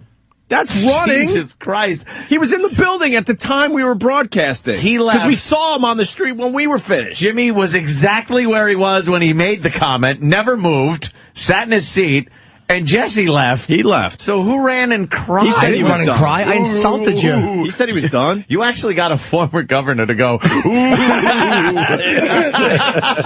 that comment shit. really fucked him up. fucking Thank you. killed him. Yeah. Oh, my God. Like I said before, to this day, you know I what? didn't understand how fucking much that got to him. You know, I know this audio has been played a million times, but could we, unfortunately, we turned the camera on just before he got up. Yeah, I wish we had that whole 20-minute lead up. Let's. When you say something. To me. You did it to me. You said I don't believe in the Constitution. Bye, guys. Bye, Jess. See? Governor. You always just sulk and walk away. Why? No, you I'm put done. words in my Hey, mouth. there's a fucking guy here telling me I got a schedule, asshole. You're using dirty language, asshole. Yeah. See? Yeah. Drinks the water dramatically. Puts the bottle down. Bye, tough guy. And thanks for your service to our country. You're welcome. Thanks for touching me with your fucking stupid riff-raff and fucking Rocky Horror hairdo. You're bigger than me and stronger than me, so what? I don't give a shit. You're gonna beat me up, go ahead. I'm not gonna fight a guy like you. That means nothing to me. I argued with you. You put words in my mouth, and you didn't like when I did it to you. You put words in my mouth saying I didn't believe in the Constitution, and that's bullshit. It's not true. I don't agree with abusing it. Thank you for your service. Oh, you're welcome. You're a bigger patriot than me. Godspeed. Fuck out of here. Wow. Get the camera outside. And then we followed him with the camera. Do you see? Yeah. He called me an asshole. Wow. I called him an asshole. He said tough guy. Because, again, I'm a tough guy if I insult a guy of his size back. So I fucking hate guys like that because they want to insult you, and then you're supposed to go, oh, okay. Don't try to be an intellectual if you just want to be a big, dumb jock bruiser. Just be that. And that pat was a little more than just a touch on the shoulder. We all know what it was. That first one was a pat, and the second one was a good smack he gave you. And again, I didn't feel like he was going to hurt me. I'm not going to lie and say I felt threatened. I didn't feel threatened, but the intent of it, the message behind it, annoyed me. I didn't cry like a baby. I insulted you. No. You were acting like you insulted me, I insulted you. You were the fucking baby. Your cadence and tone, though, were so planes, trains, and automobiles. I know. John Candy? Yeah. Dude, it was so John Candy. I knew what he was thinking at that moment. I know. Well, I'm just a little guy here.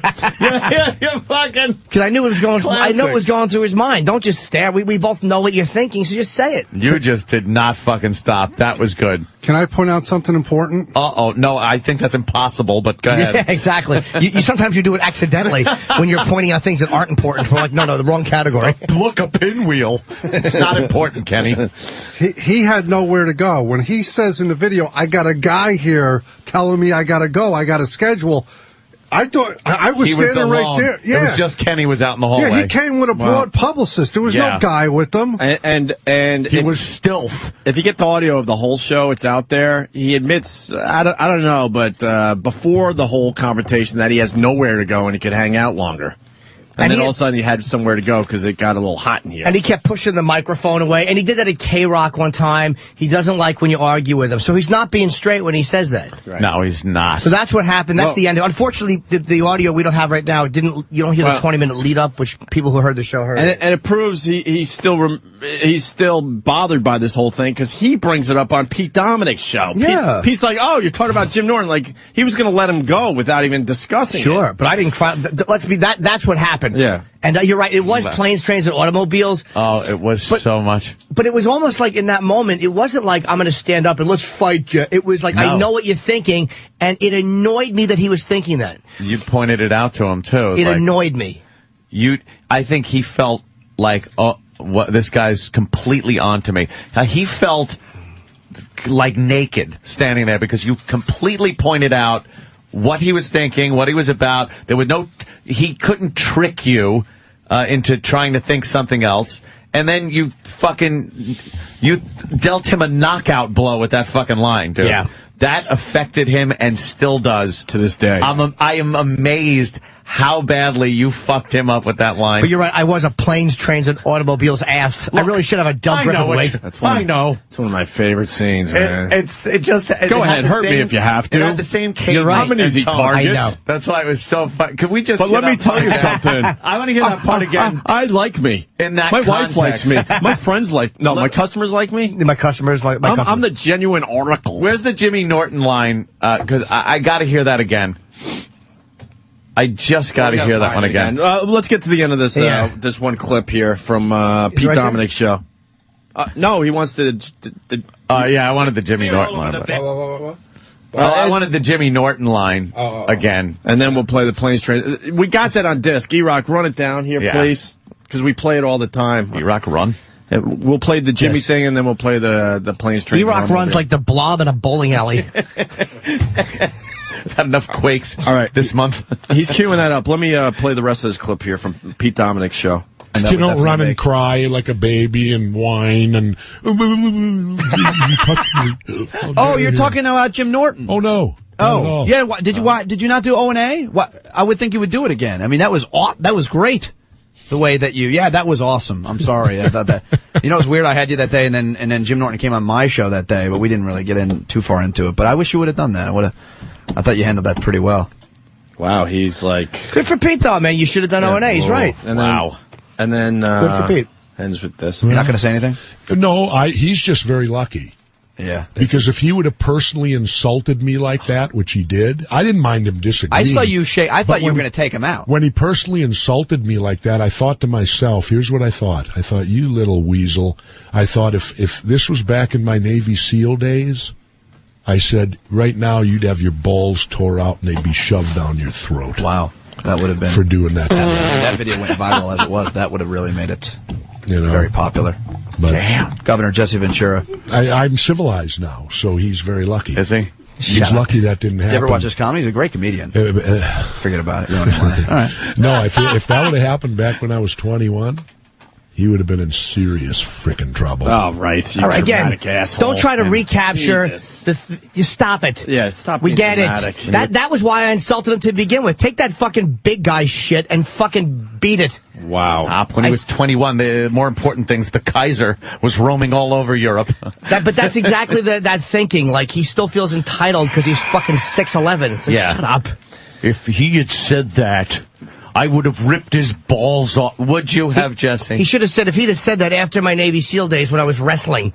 Because that's another great reference to it. It's like, where were you all those days? Why weren't you fighting all the conspiracies when you were running around with a purple boa yelling at Vince McMahon? And meanwhile, you wouldn't have said that because at 21, he probably had a full head of hair. Exactly. It wouldn't have made sense. It wouldn't have made sense. I might have insulted his acting or something else. Rocky Horror hadn't even come out yet. Absolutely. Came out in 79. It would have just been really Jim Norton. You would have been predicting the future, which would have been amazing. We got Louis C.K. in studio. What's up, Louis? Hi. I thought you forgot about us. A big star. Oh, no, Jesus. Louis C.K. That picture made him a big star. That would have been great if you went up to Jesse Ventura back then and said, later when you're bald. Here's how my comment will be on that. When he was 21 and I was like, maybe I was 1 or not born yet. Yeah, you wait. And wait when a movie called Rocky Horror Picture Show comes out, there's a guy that's going to be called Riff Raff in there, and your hair is going to be like his. If he said that when I was 21, I'd have cut his baby balls off. Yeah. I'd have pulled him down out of his abdomen because they hadn't dropped yet. I love that he couldn't avoid it yesterday. I just love that. But do you understand how somebody who tries to be intellectual, I fucking hate these big guys that think they're smart and they always revert to that. It's like, why would you even have to go to that? It's like if me and Louie or me and Voss or anybody were having an argument, it would just be two guys insulting each other. But when one guy is that size, these fucking dummies always go back to, I would do that. You know what I could do to you? Well, and then you would go to jail because it would be wrong and illegal. Exactly. to do that. Then just sit here and act like an ape and fucking be big. Then don't sit there and try to make points and get mad. Yes. Fucking, I just hate large guys that you. Stop thinking that's your ace in the hole, idiot. Is he a 9/11 conspiracy Of course guy? he is. Boy, is he. Wow. Do you remember once Jim and I were at this cellar and we were leaving and there was a group of people outside of like a little convention hall and they were all wearing T-shirts that say, you know, the government did 9/11. Of course they did. And we realized that they're having a convention for that, like a group meeting. Yeah. But we catch them outside and they're just... It's after the meeting, so they're just socializing and they're laughing and smiling and stuff, going, "Hey, Rachel, hey, it's great to see you." And like they're just like, they're not talking about 9/11 now. They see each other all the time, so now that it's developed that they're just their pals. life. And Jim was imitating one of them, going like, "All right, well, it's great to see you. Let's have dinner tomorrow. And remember, steel wouldn't melt at that temperature. Bye anyway. If I get home safe." Throw one of those things out. Controlled explosion. Yeah, remember, keep your eyes open. See you later. Let me know how it's going with your dog later. Hope that works out. You know? Yeah. Hope your dog doesn't crash like the government did. Hey, easy now. It's time to go home. Unbelievable. Leave it, don't bring it home with you. They're the worst. Don't bring it home with you. Leave it there at the convention. The earthquake. The epicenter. The epicenter. But what I learned last night, not only do they know where the epicenter is, they know how deep it was in the ground. Isn't that amazing? How the fuck do they know that? Oh, they've come up with some really cool Like shit. someone's like, well, this was only 33 feet below the ground, or no, actually it was deep, right? This one was deep or something, Yeah. but they knew. I know. They had all the calculations amazing. immediately. It really is something. So, That's it. Thermite paint. They've painted the inside of the San Andreas Fault with thermite paint. Yeah, huh? Oh, well, why don't you just deny it? All right, I'll deny it. That figures. Yeah, serve your country. Shut up. Fucking idiot. Jesse Ventura. it's exhausting dealing with the truthers. Oh, They're just please. fucking annoying. Everything's a conspiracy, man. But they don't even have a sense of humor. I filmed a dumb video of Jesse walking away, and I was kind of imitating him a little bit, and then I didn't know what to do, so I just bailed. I wasn't going to confront Jesse. And now all the truthers are all over my goddamn YouTube channel doing their truth thing. I'm like, I was just making a dumb video. Leave me the fuck alone. You're just a gatekeeper. Leave me the fuck alone. Truthers and gatekeepers. I'm not interested in you truthers and what you have to say. And now they're emailing me all sorts of manifestos and this and that. And I'm like, here's irrefutable proof, man. Explain this photo. Okay. It's been explained 8,000 times, but apparently you won't listen. they go deeper than that with all sorts of freaking... It's just a bunch of fucking suburban white kids that need attention. That's what it is. Stop trying to feel like you fucking meant nothing because mommy and daddy handed everything to you. Yeah. Stupid fucks. Yeah, because I was handed everything. Now I have to make a difference on my own, man. I got to show that I'm on my own man. Where are the black truthers? None. Oh, they're too They don't busy get- robbing stores. Exactly. They don't get involved in that nonsense. Shooting each other all over the country, apparently. Holy shit, the weather gets nice and the guns come out. Well, Easter Sunday is gang initiation. Wow. Day. What? Easter is gang initiation day, which is why you had all this crap on 42nd Is it Street. really? Yep. What? How do you know know this, James? Because I was a member of 3 different gangs. Oh, you were? Yes. Wait, you were in the... Tranny lovers, sweet boys, and fucking worthless third mic fucking... Wait, how do you know that Easter Sunday is an initiation day? Every year, there's problems around this time. Why do they pick Easter? Why can't they pick some Why do they mundane, do horrible anything? day? The fucking cops should... The Easter's cops were the there. one day where everyone's happy. They're in their bonnets. They're fucking looking for eggs. The bonnets. Were there initiations when you were in the Lords? Yes. The Lords.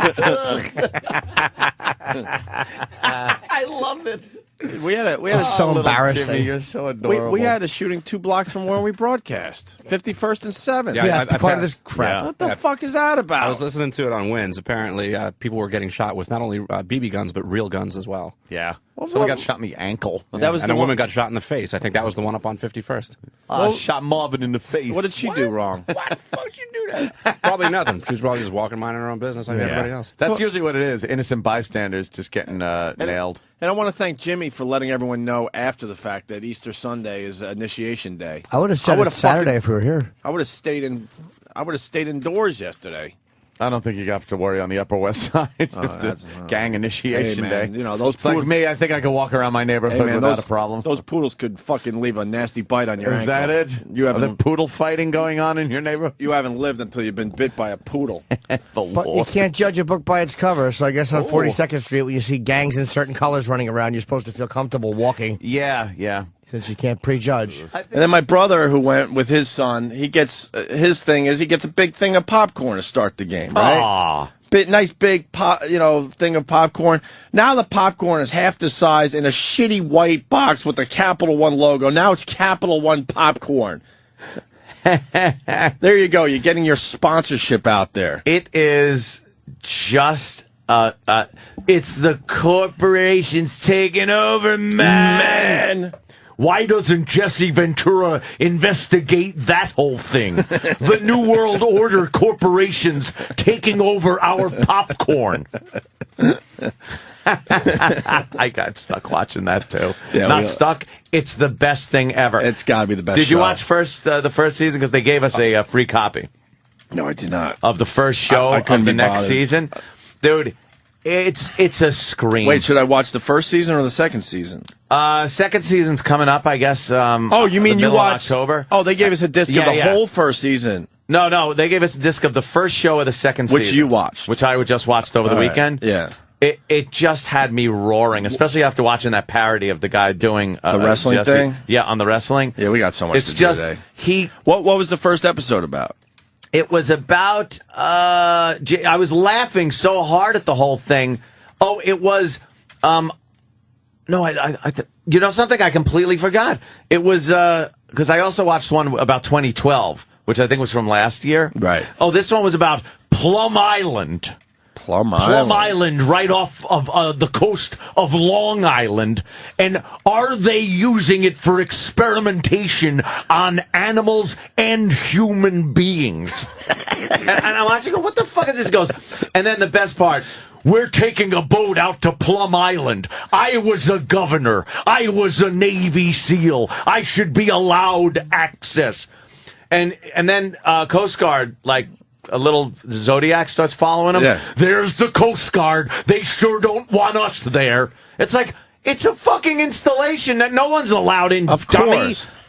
They're turning us back. They're turning you back because they don't want the rest of your hair to fall out, No. Governor. Yeah, they're saving you. You know you know how contaminated that island is at this point? And then they had remember the Long Island, the Montauk Monster? Oh, that was in the yeah. news, and it Sure. turned out to be like a fucking Giant squid or something? It was a raccoon. Oh, that thing. Okay, I'm sorry. Yes. Or a turtle without its shell.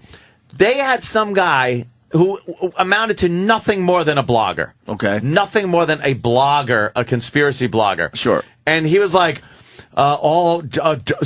Governor, all these animals have been washing up on shore, and they come from Plum Island. There's irrefutable evidence, people. I think we knocked the lid off this one. Oh, my God. And it was just proven to be something else. I think my brother's a marine biologist. Didn't he explain to us what it was? Yeah. What was it? I forgot. There was an actual explanation for what was it called? The Montauk Monster. Monster that washed ashore, and it was either a dog that was in the water too long, or a raccoon, or when things end up in the water. Oh, they're saying it was a raccoon, Danny. Raccoon. Yeah, when it ends up in the water and the fur comes off and then it gets sunburned and shit. Right. It's just a fucking raccoon. Look, there it is on the internet, Jesse. Yeah, well, you buy the government's line that it's a raccoon. Go ahead. I was a Navy SEAL, and I've never seen anything like that when I was treading water. Looks like you were practicing your Jesse Ventura over the weekend. It was all It's I was perfect. doing. Yeah, my girlie over the house there. Yeah. She could not deal. All I was doing all weekend was conspiracy stuff. Yeah. It's like, oh, we got to go to the Apple store. I've never seen an apple in the place. I want to talk to Steve Jobs about this Apple store. Hi, I'm Jesse, the governor. Can I get in the stockroom? No.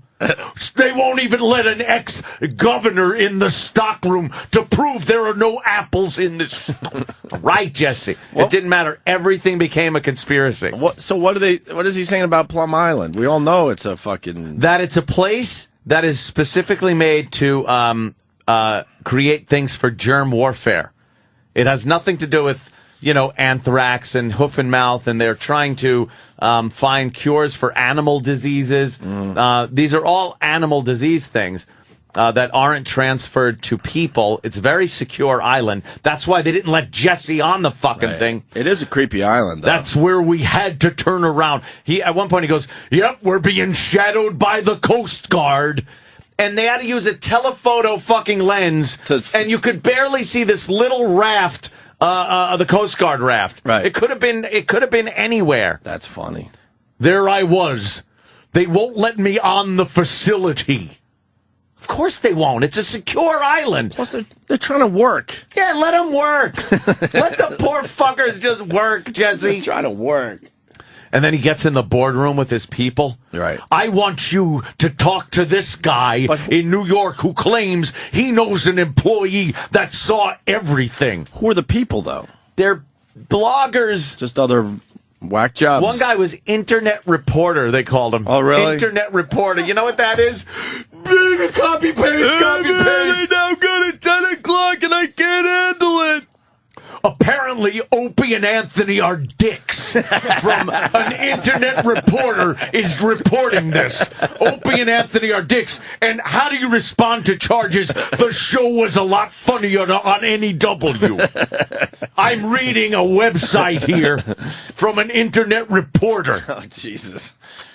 Might as well, right? It's exactly it. Same Come shit. Oh, that's great. All right, now I gotta watch. I gotta watch Conspiracy with Jesse Ventura. Why did they tell Hannibal Lecter he could stay there on Plum Island? He's a fucking ass. It was so goddamn funny to watch, though. I gotta. Do we have another copy in the office? You I don't gotta think they take actually one. gave me one.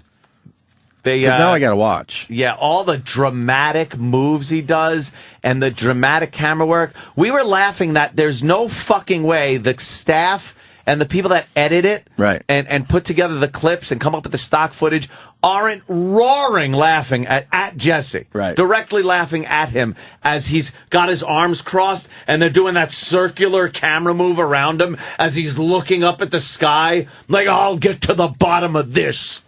No, you won't. Well, there he is with his arms folded. His first season was successful because they gave him a second season. Do you know apparently there's a giant shelter underneath the Denver airport for political people and rich people for 2012?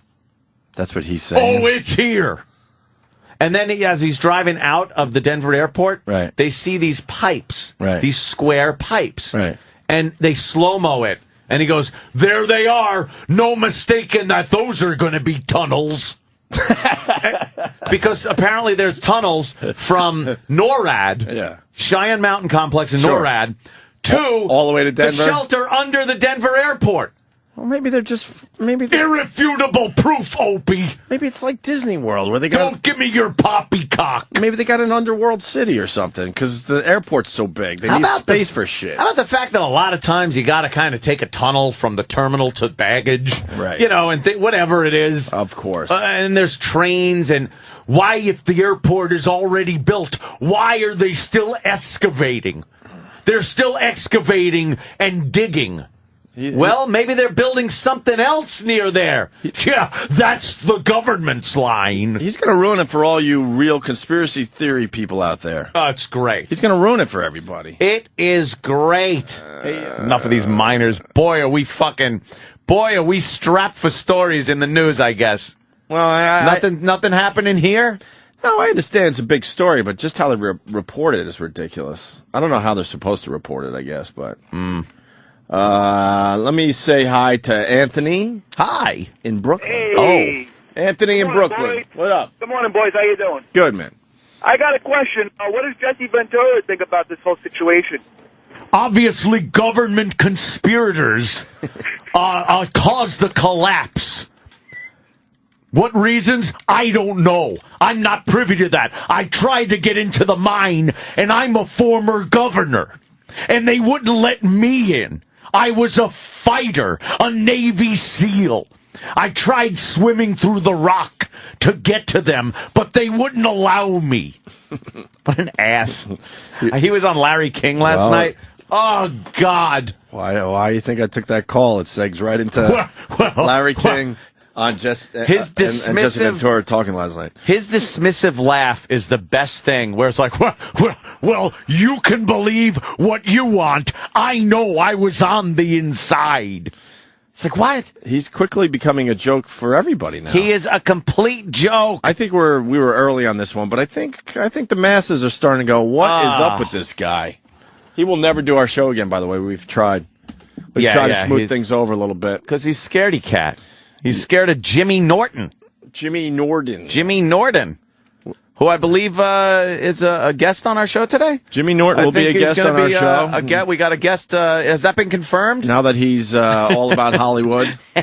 He got us a great fucking plug again last night on Leno. Again. Yeah, he should be here within the hour for the first time in, I think, a month or so. Yeah. It's been a while. He was house hunting out there in L.A. If you think those are the same miners that went down that are coming up, well, you can believe that. Those people were killed, summarily killed, and imposters were put in their place from one of the flights from 9/11. What, Jesse? Exactly. What? It's not too far off. Here's Jesse Ventura on Larry King last night. Some of the highlights. Are you enjoying doing that show, Jesse? I really like it, Larry, because first of all, I love to attack our government, I know.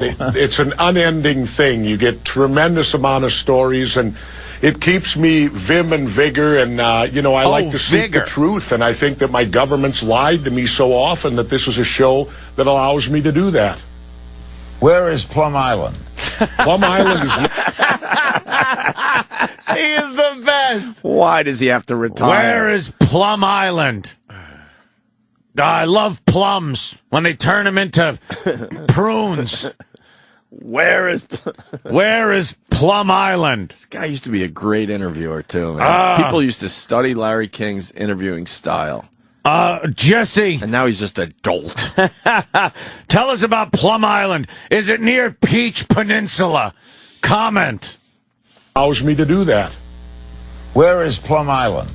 Plum Island is located right on the end of Long Island, and the unique thing about it is, Larry, it's a biological testing area that was created by a guy named Erich Traub, who was a Nazi right under Himmler and the SS. Oh, sorry. And his specialty was creating biological warfare using wood ticks and mosquitoes. And that's the big conspiracy here, because Lyme disease, the first recorded case was in Lyme, Connecticut, which is right across the water from Plum Island. And imagine this, they're doing this type of research there, this type of danger, and they're 80 miles from Boston and 75 miles from downtown New York, the most populated area in our country, Larry. Wow. Larry's just like, Wow. By the way, it's amazing. By the way, what a coincidence that Lyme disease started in Lyme, Connecticut. Isn't that a coincidence? But that's weird when that happens. By the way, online feed, fuck it up again for the boys down the hall. Of course it is. Well, they asked me, let us know when it's happening so we can figure this out. It's happening right the F now. It's they're chemical, biological weapons. A guy that was a Nazi actually started the... by the way, we brought over fucking Nazis after the war because they were brilliant fucking engineers and brilliant minds, scientists. They were great scientists. Still came over here. We wouldn't have a fucking space program if it wasn't for the German scientists that were brought over. I like your thought, but you said "by the way" wrong. By the way. Hey, you got it. Yes, Jesse von Braun was a German scientist. Yeah, and Werner von Braun. All right, Jesse, shut up. Fix your fucking radio, man. People are getting mad. Man! Right in the middle of you talking about that guy getting you, cutting you off, it went to something else. See? It's a conspiracy. Yeah, they don't want you to hear the good stuff. Larry. Here's Jesse talking about the JFK conspiracy episode. Go ahead. What were you saying? Well, I was just going to say they let me do JFK this year, Larry, and everybody asked me what I can bring new to the John F. Kennedy murder. How about an audio, visual, and written confession? That's what you'll hear this year. Jesse, shut up. Wow. That's all Larry's saying. Wow. Know what Larry's doing right there? We all do it too. When you're in the middle of a conversation and you realize, holy shit, I don't know what this person was just saying to me. He's a nut. And they're looking at you for a reaction, so you say something like, wow. Wow. And hope that covers it. Yeah. That's what Larry's doing there. Well, written video confession on a show, right? This is something that couldn't be uncovered through decades of all kinds of conspiracy theories and everything. But it's going to be on Jesse's show. Wow. And who's confessing to what? Wow. I never said it was confessing to the JFK assassination. It's confessing to shoplifting baseball cards at the stationery. What? Wow. What? Yeah, exactly. Jesse wants to abolish both political parties, and he's got cute nicknames for them, too. The last clip from last night for now. My view is we've got to get rid of both of these parties. I now stand for the abolishment of the Democrats and Republicans. Don't put them on ballots, just put names on there. But I don't imagine you're in favor of the Tea Party. No, not really, because I think that they're just an extension of the Republicans. Again, Larry, I don't support the third party movement anymore, because to me, the system is so corrupt that any third party that's going to enter and be competitive within this system is going to have to corrupt itself. Well, it's already a two-headed monster. Why would we need a three-headed monster? Let's abolish political parties. George Washington, Thomas Jefferson, and John Adams all stood for that, so I got pretty good people standing behind me. I don't believe the Constitution mentions parties, does it? I don't believe it does either. I think this is something that came later, and I like to refer to them as the Democrips and the Republicans, Larry. And let's have no gangs in government. Let's start cleaning out our government and the gangs that run it.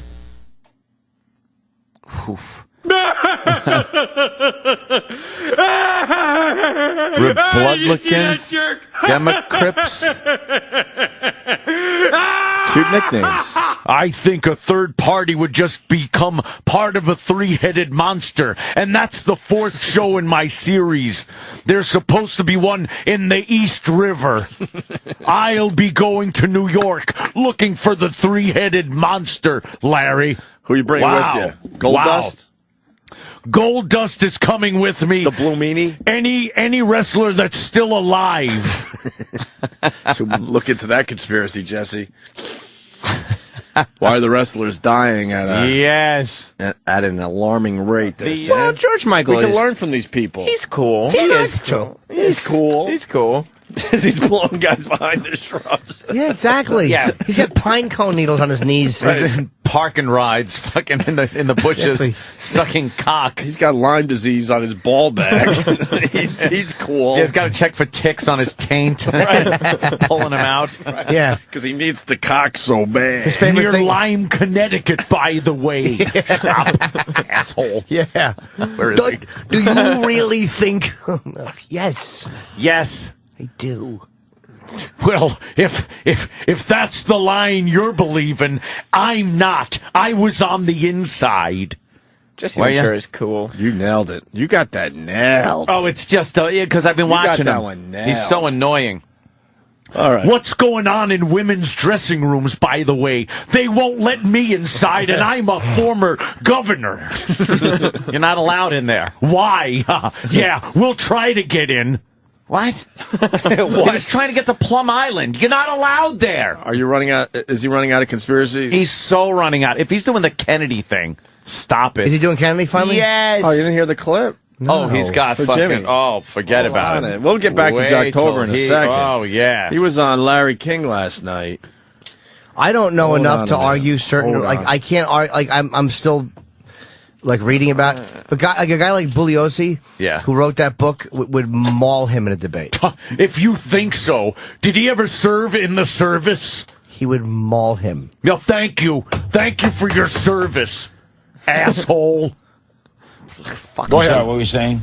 I was just going to say they let me do JFK this year, Larry, and everybody asked me what I can bring new to the John F. Kennedy murder. How about an audio, Stupidity. visual, and written confession? That's what you'll hear this year. Wow. Wow. By the way, Larry's answer's great. Wow. you know, he thanked me for my service. That's the way a real patriot does things. You tease it on a television show on cable. Yeah. When you've solved the murder of a president. That's the way you solved handle it. And you got the world watching. Yeah, you Unlike his TV show. on Audio, True TV. visual, and written confession. What a great point. Tell the world right there. Yeah, right there. Way Right bigger then and than there. your dumb It's show. not about the ratings. It's about solving the murder that you feel was unsolved. You won't believe what you don't know that I told you that you might know. What's the line? We're a little scared today because we got UFOs over New York City. They're hovering right now as we speak, Anthony. Keep laughing. I don't know what they want, but they're Just hovering. Keep laughing. I read someone said they were Mylar balloons. Well, you take that tack. I'm gonna go with my gut feeling. Being an ex-governor and Navy SEAL, I know they're flying saucers sent by the government's space agency. Did you get on top of a building to get a closer look? Yes, I looked. You did? Actually, I get my team together. We're flying to New York. Who's part of your team this time? I don't know. A black chick and some fag. Were you doing that all night? All night. Were ya? I was going between him and Ira. I was having conversations with myself all alone in my living room. Well, you should have Ira team up with Jesse. That would be a good Jesse. conspiracy team. Get away, you Jew. Yeah, we got some UFOs over New York City. People are losing their UFOs. minds. Did it make the paper? Oh, yeah, it did. Is it front page? No. It's in there a few pages. It's one of those things that looks like they shoved in at the last minute. Right. It looks like those Mylar balloons that they let go of, during weddings and parties and shit like that. Yeah. Anniversaries, And what the fuck ever. The light was hitting it just right or something? When the sunlight hits a Mylar balloon, even if it's just the size of the ones you buy at the stationery store, Right. you see those fucking things miles away. So that's all it is? Crazy. That's my guess. I'm not saying they're flying saucers. There were a few of them. And there were a couple that were bundled together. If you let go of a bunch of balloons, some of them stay together, some of them go apart. I saw balloons that were musical notes the other day. Mm-hmm. It was like, I just look up and these black musical notes were like floating in the sky. It's like, Nice. oh, that's kind of cool. Very nice. I don't know what it was for or anything, but I was like, wow, that's a unique balloon. I've never seen that before. Yeah. And people let go of fucking balloons. Relax. No, that looks Nothing like happened. That looks like UFOs. I believed you until I saw the pictures. That's UFOs, my friend. They're finally here.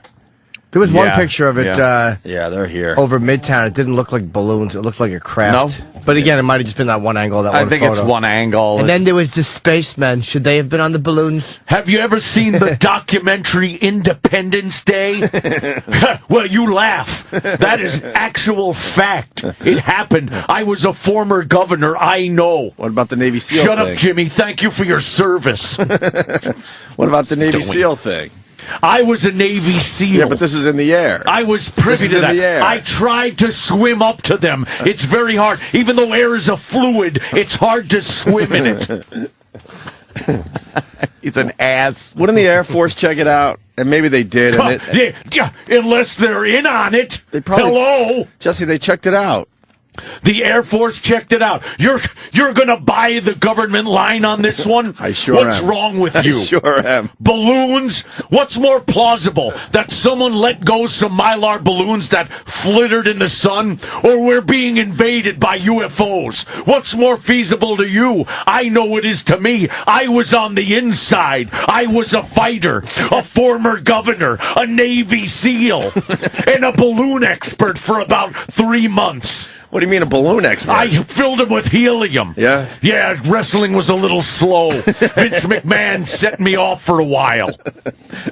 But I believe my newspapers. It says Manhattan spark UFO frenzy. Exactly. You believe the newspapers? Well, come on now. Did you serve in the service?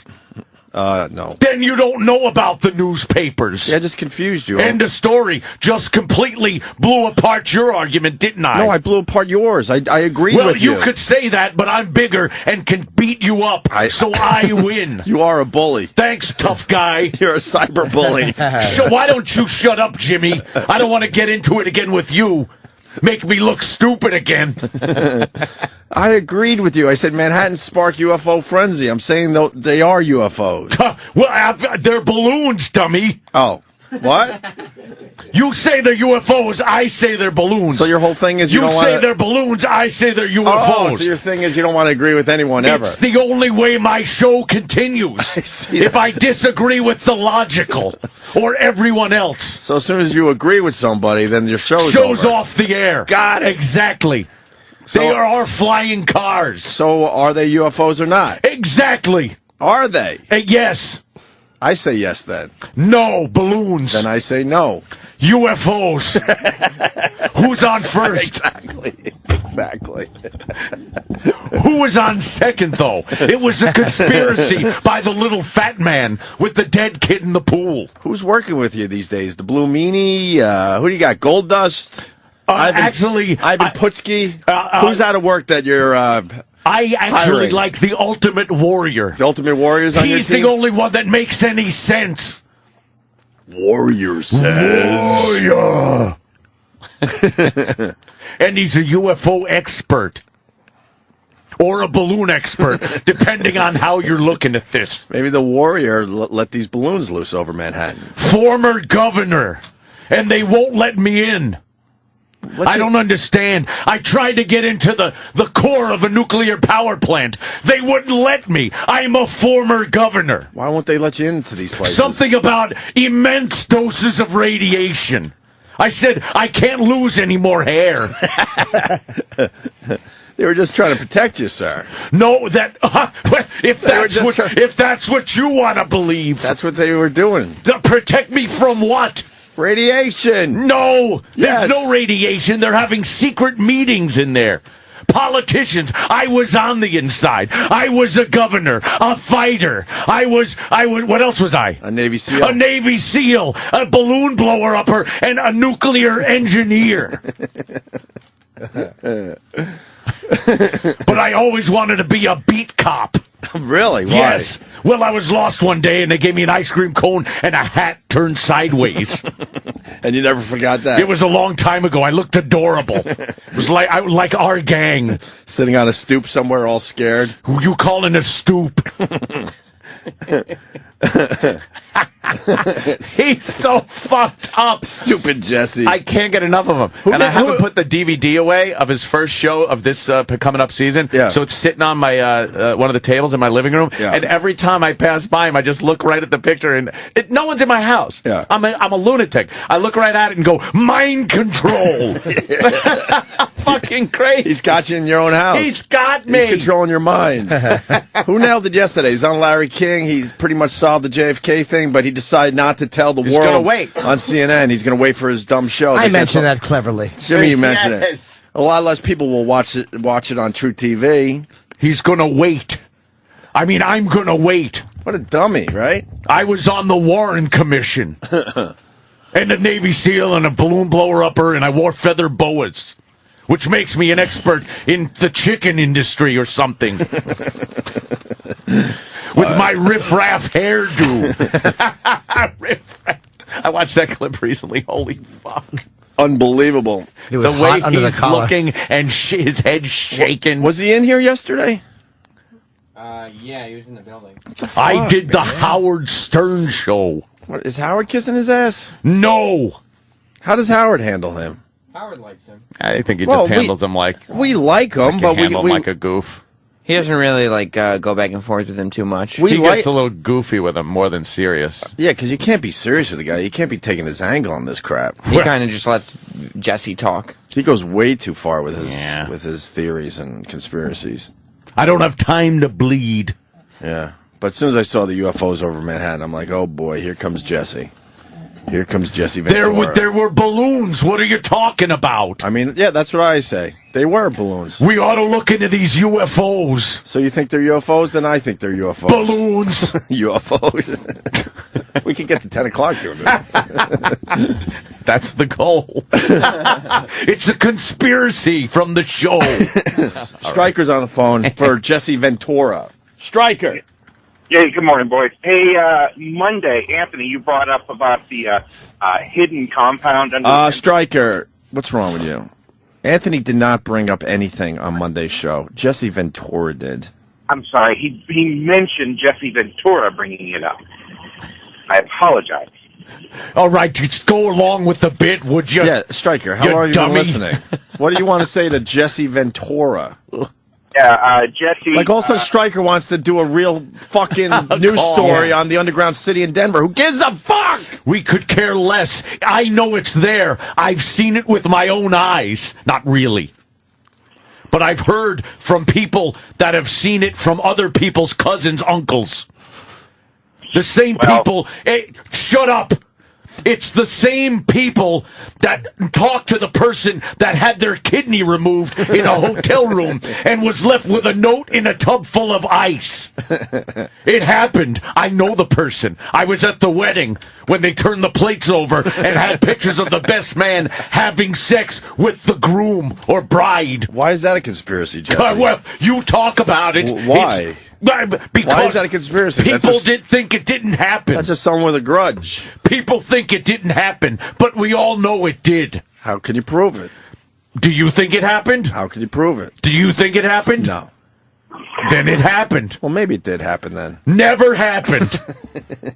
Gotta keep my show on the air. All right, Stryker, your phone call was a bust because you didn't want to go with the Jesse Ventura thing. Stryker, I don't even know her. How funny, too. He basically wanted to prove that there's no underground city in Denver. I think we all know that. I think it has something to do with the fucking Denver airport. Yeah.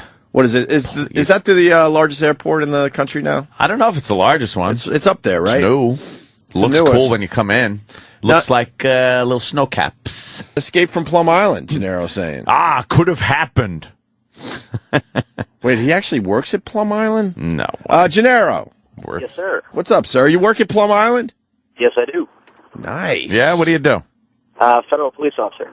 Oh, okay. So you keep people like Jesse Ventura off your fucking island.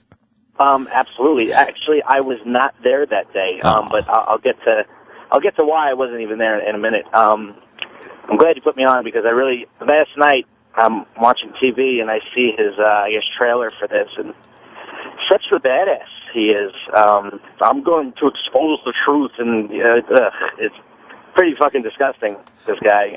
Well, obviously, just to help people along a little bit, second season of Conspiracy with Jesse Ventura. First show. First show of the second season, right? Yeah. And it's a joke show. It really is, And he wanted to expose what's going on in Plum Island, which is a little island at the end of Long Island that no one's allowed to go to because they're experimenting on animals and shit.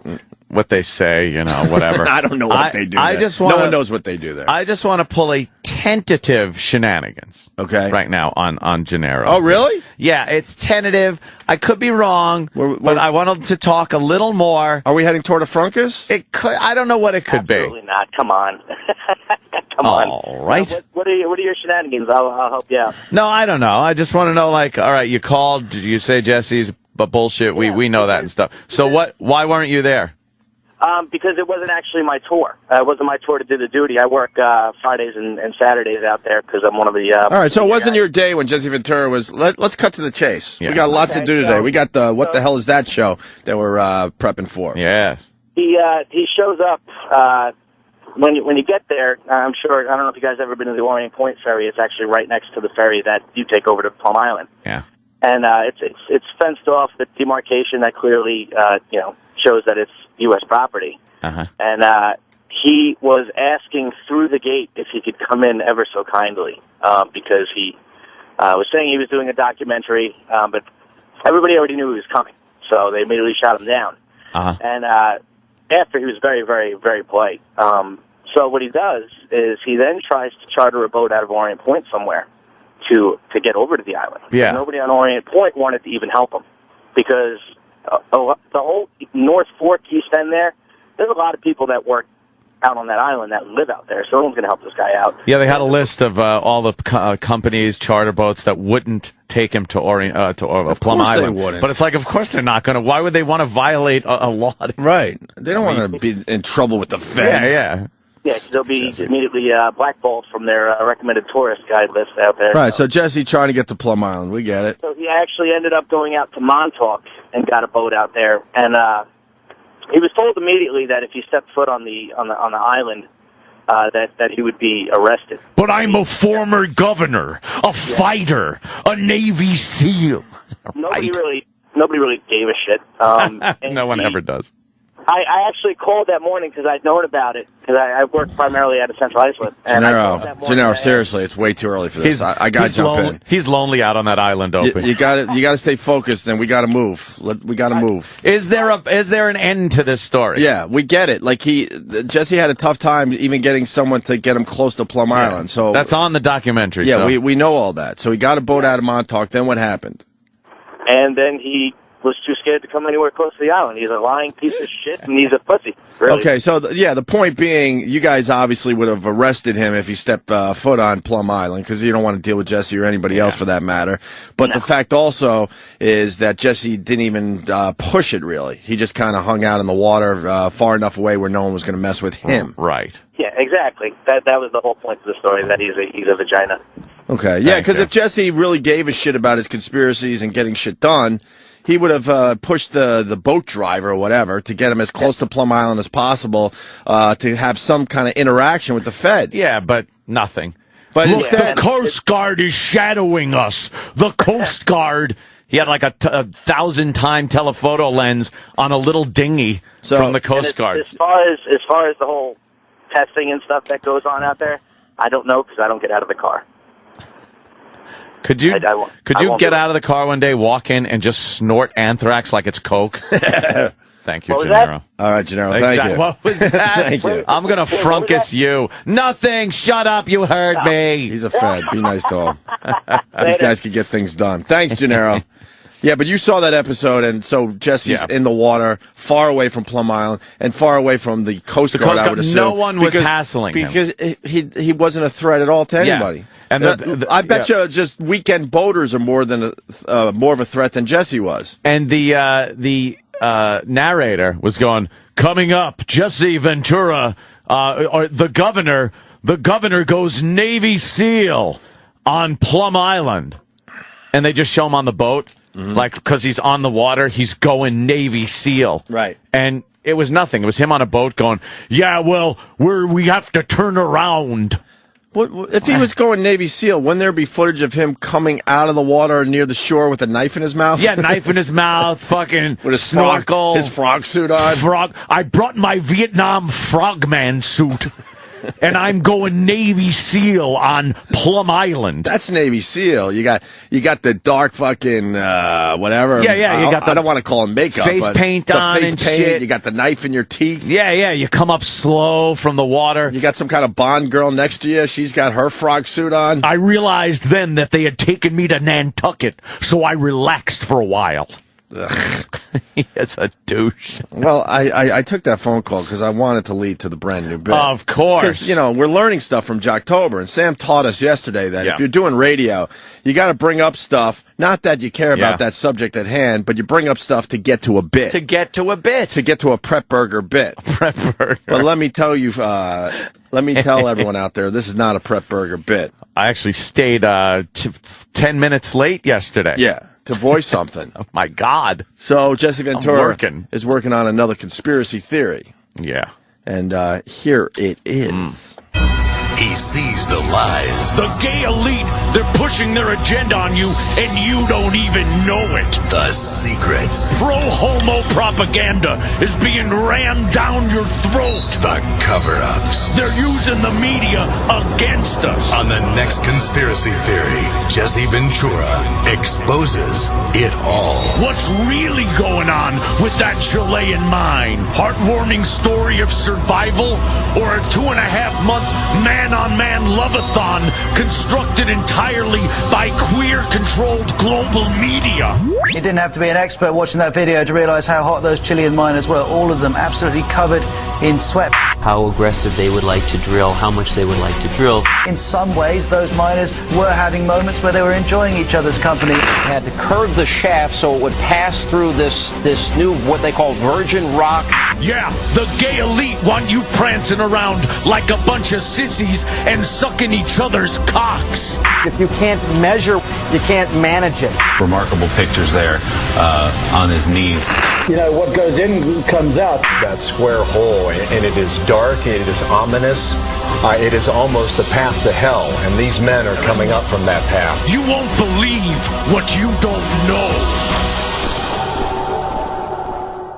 There you go. I like mind that. control. I like that. It's all a big conspiracy. Is it mind control or mind control? Mind control.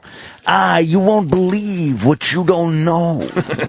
It's Ira. She says she became so upset because she claims they are the real owners of the house and the incident is all part of a larger conspiracy. I genuinely feel like these people are trying to kill us. Who?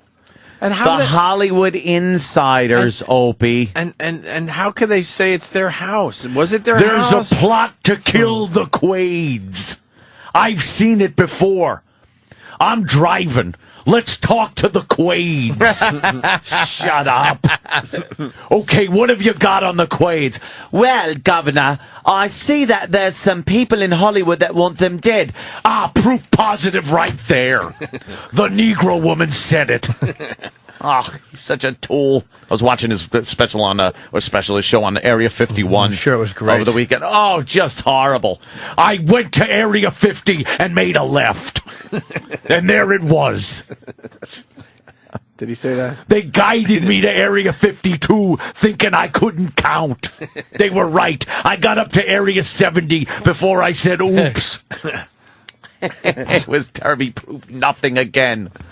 They kept going, before commercials, they're like, and when we return, Jesse the Governor goes head-to-head with the security at Area 51. Really? And then they kept teasing it, and Jesse faces down the gun barrel of security at the border of Area 51. And then they got there. They finally get it. They finally get to the point, and Jesse's like, if I step over this imaginary line, they could shoot a governor? No. And then he goes, well, we decided it was too much of a chance and turned around. They were teasing how he faced down the guns the whole time. What an asshole. Yuck. So they're gonna shoot a former governor? That's unbelievable. Oh, God. What happens at Area I'm a 51? former moron. A governor. Oh, wait, I got it backwards. I'm a moron. A fighter. A Navy SEAL. Even though they weren't called that when I was in. Yes, what are they, UDT? Underwater Demolition Teams? UDT, underwater demolition, or in G.I. Joe vernacular, it was a frogman. What an ass! Anyway, I was watching that. What and he's happens just at as Area crazy. 51 now? You're just not allowed in that area? Of course. And it's been that way for years. They built classified military weaponry. A lot of it does go under Congress's feet. They don't know about a lot of these things. They're covert projects. You can't, if anything's been proven, Congress cannot keep fucking secrets.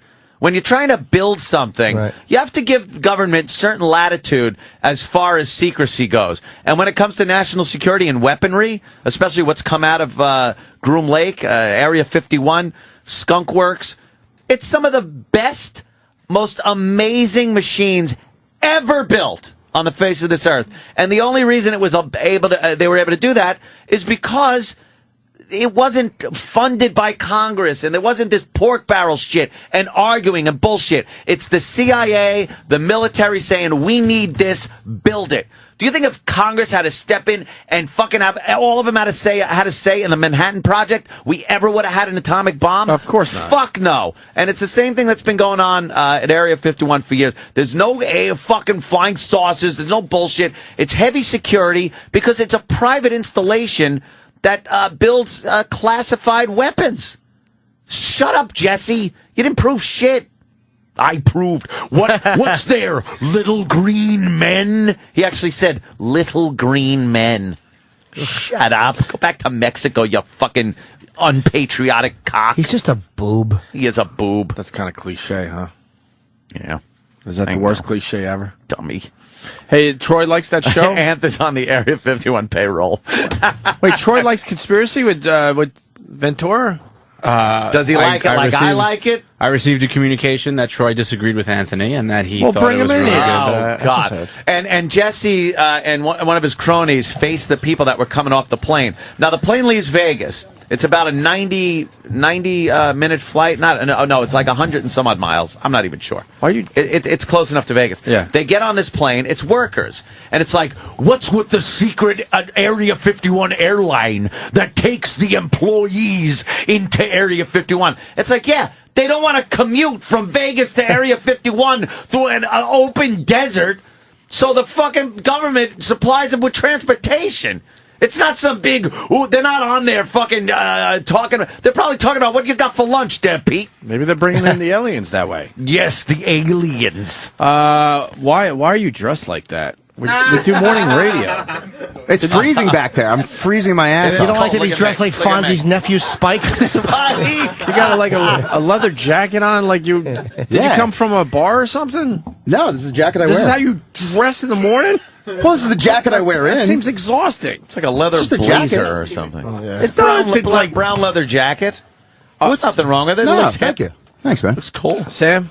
Coming from someone wearing military garb. Yeah, you dressed like Schwarzenegger in the first Terminator. You got like a black dress up shirt you'd wear out. Yeah. And then a leather jacket over it.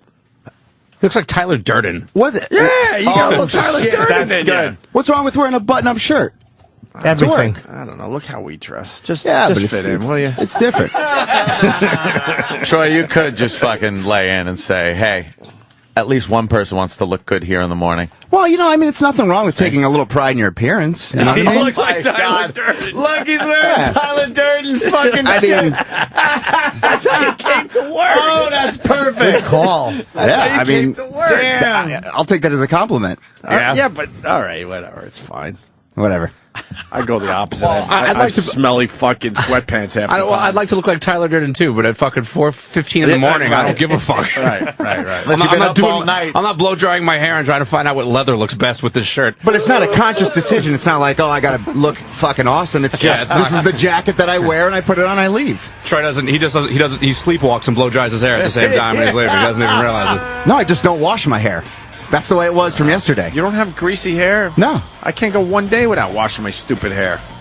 Gets all greasy and shit. I just get up and just go. Fuck it. Yeah. Get up and go. Right on, man. You like Conspiracy with Jesse Ventura? Well, I mean, it's bad acting. It's terrible. But I don't know. I kind of get off on some of the conspiracy shit. You know? You don't see every single episode as loaded with just bullshit, teases for things that never materialize, uncredible witnesses that he digs up out of nowhere that if you Google their names, which I do, I Google their names, I see what their background is, they all are not involved with anything having to do with the subject matter. And they don't ever seem real. They seem like they're acting. They're professional speakers. You know what I mean? They speak very clearly. Why is Sam making a commotion? Troy's bullshitting because he's in the studio with you guys. No, I just said I liked it. That's why I came in here. No, Troy. Wow, we were able to turn you that quickly? It must be some kind of mind control.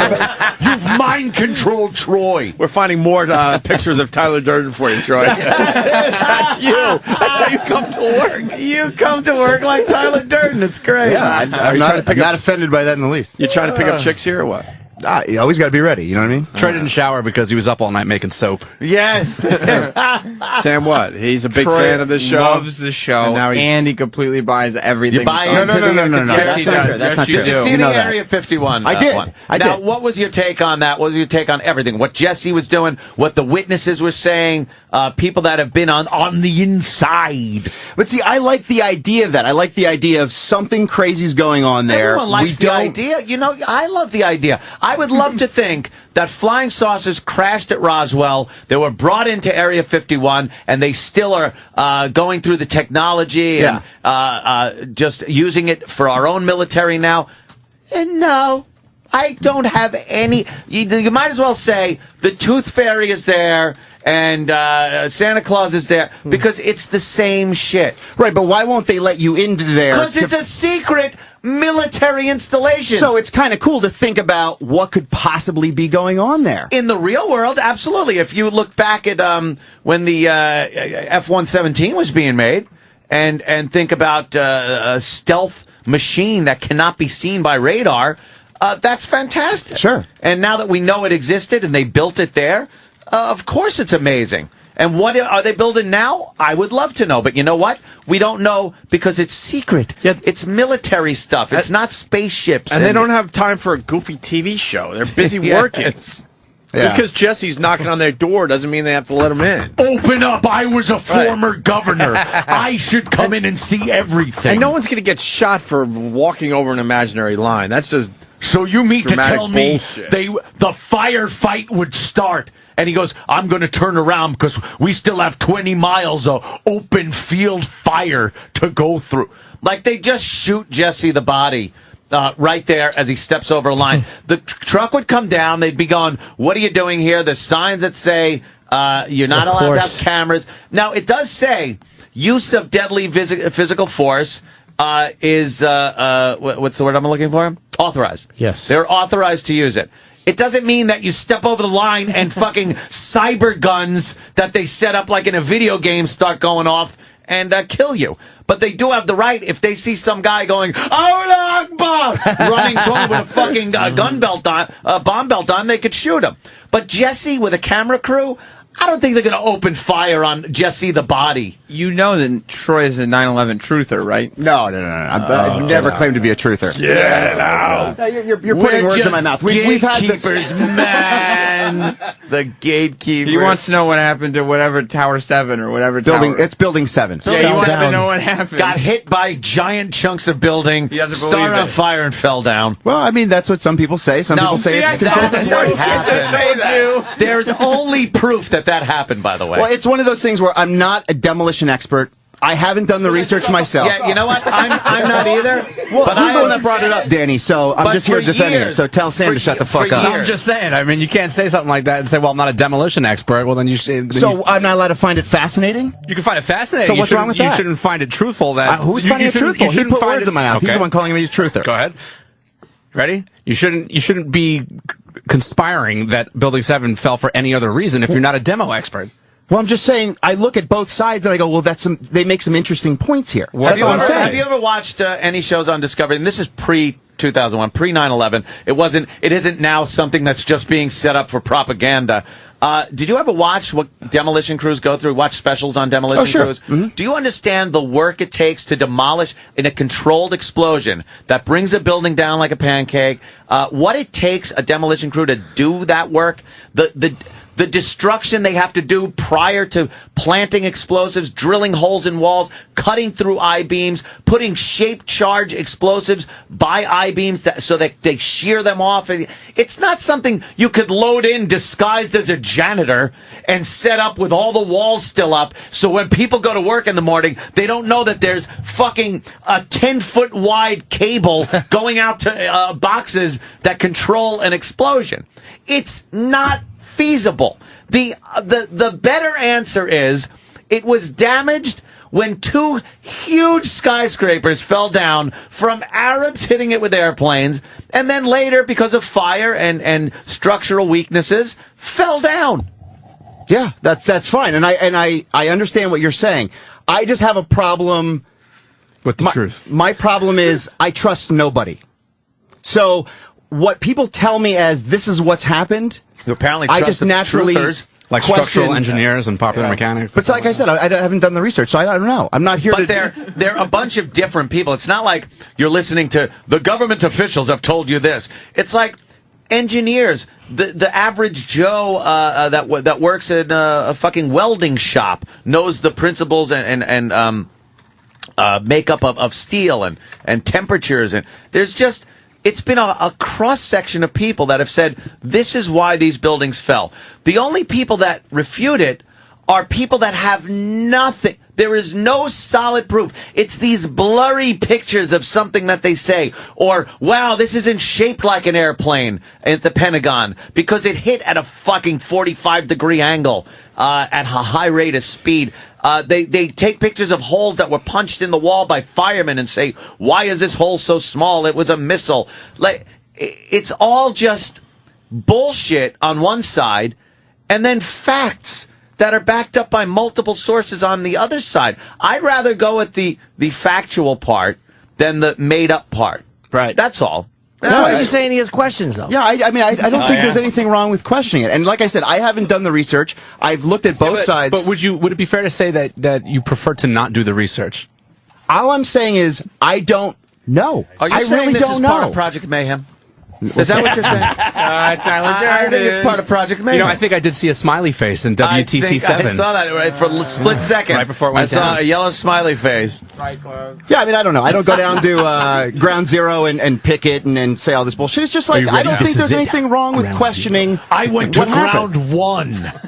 Right next door. I got a good look, though. And I enjoy the documentaries. I enjoy it. I'm fascinated by all of it, really. And I enjoy the conspiracy parts of it. I'm not saying that they're true You know or what? they're not. If you look at it at entertainment value and think, wow, it would be fun to think something like that's going on, that's one thing. But Jesse sending his team out, which, by the way, is a team of horrific actors. Oh, they're horrible. They know nothing. And the witnesses he gets, it was embarrassing when that black chick knocked on the van door. Yeah. And it opens up and goes, come in. It sounded like fucking Hannibal Lecter, this mysterious guy in a white van in the middle of the desert, is giving her information on who to talk to. And it's like, I'm here alone, and I'm scared to knock on the door. Alone? You got a camera crew, and a fucking boom mic operator, and a gaffer, and probably a big fucking bruiser guy that carries the shit. Shut up. Troy doesn't watch for fun, though. He watches because he thinks that's closer to getting to the bottom of things than the official story. Yeah. That's true. And why is Jesse kind of a pussy? Why didn't he walk over the line? To show what happens if you walk over the line. It wasn't worth it. Send the cameraman over. I would have had to walk another 20 miles. But I'm not doing it. I'm driving. He's kind of like Fonzie, though. He never gets into the actual action. He is exactly like Fonzie. We bring up the Fonzie thing all the time, but Jesse's kind of Fonzie. Fonzie never would step over the line either. Hey, same guy. Look at all the shit going on around WTC7. Look at all the shit going on around it. It's surrounded by collapse of buildings and fire. Plus, I don't think that it fucked up the foundation. Couldn't have been damaged? No. There's just an entire city falling around it. Looks like they got to the bottom of that myth. One picture proves proves a lot there. I love the people that go, and it wasn't even damaged by the buildings falling. It's like in the epicenter of the buildings falling. It was just a matter of Holy time. Shit. How did it not fall down right away? Yeah, it's a miracle That's it didn't what we should fall question. immediately.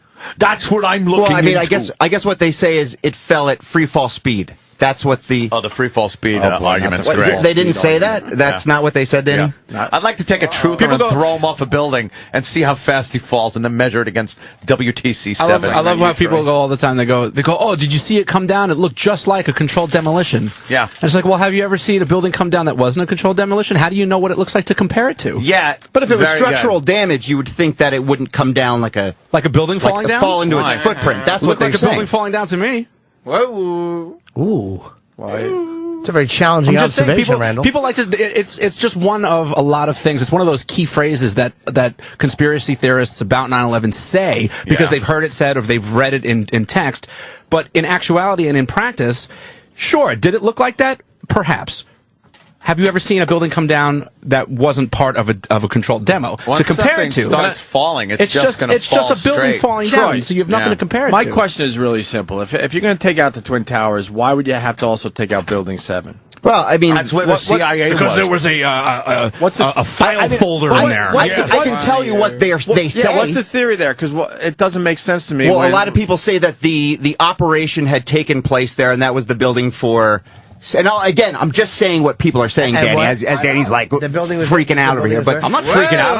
I'm countering you. It's just saying that that's where the CIA was, and that's where possibly the operation had been orchestrated. Let me ask you a question. Why would the CIA destroy that building to make sure there's no That's evidence? good to operate right next to the place you're blowing up. And why blow up your own office? Who does that?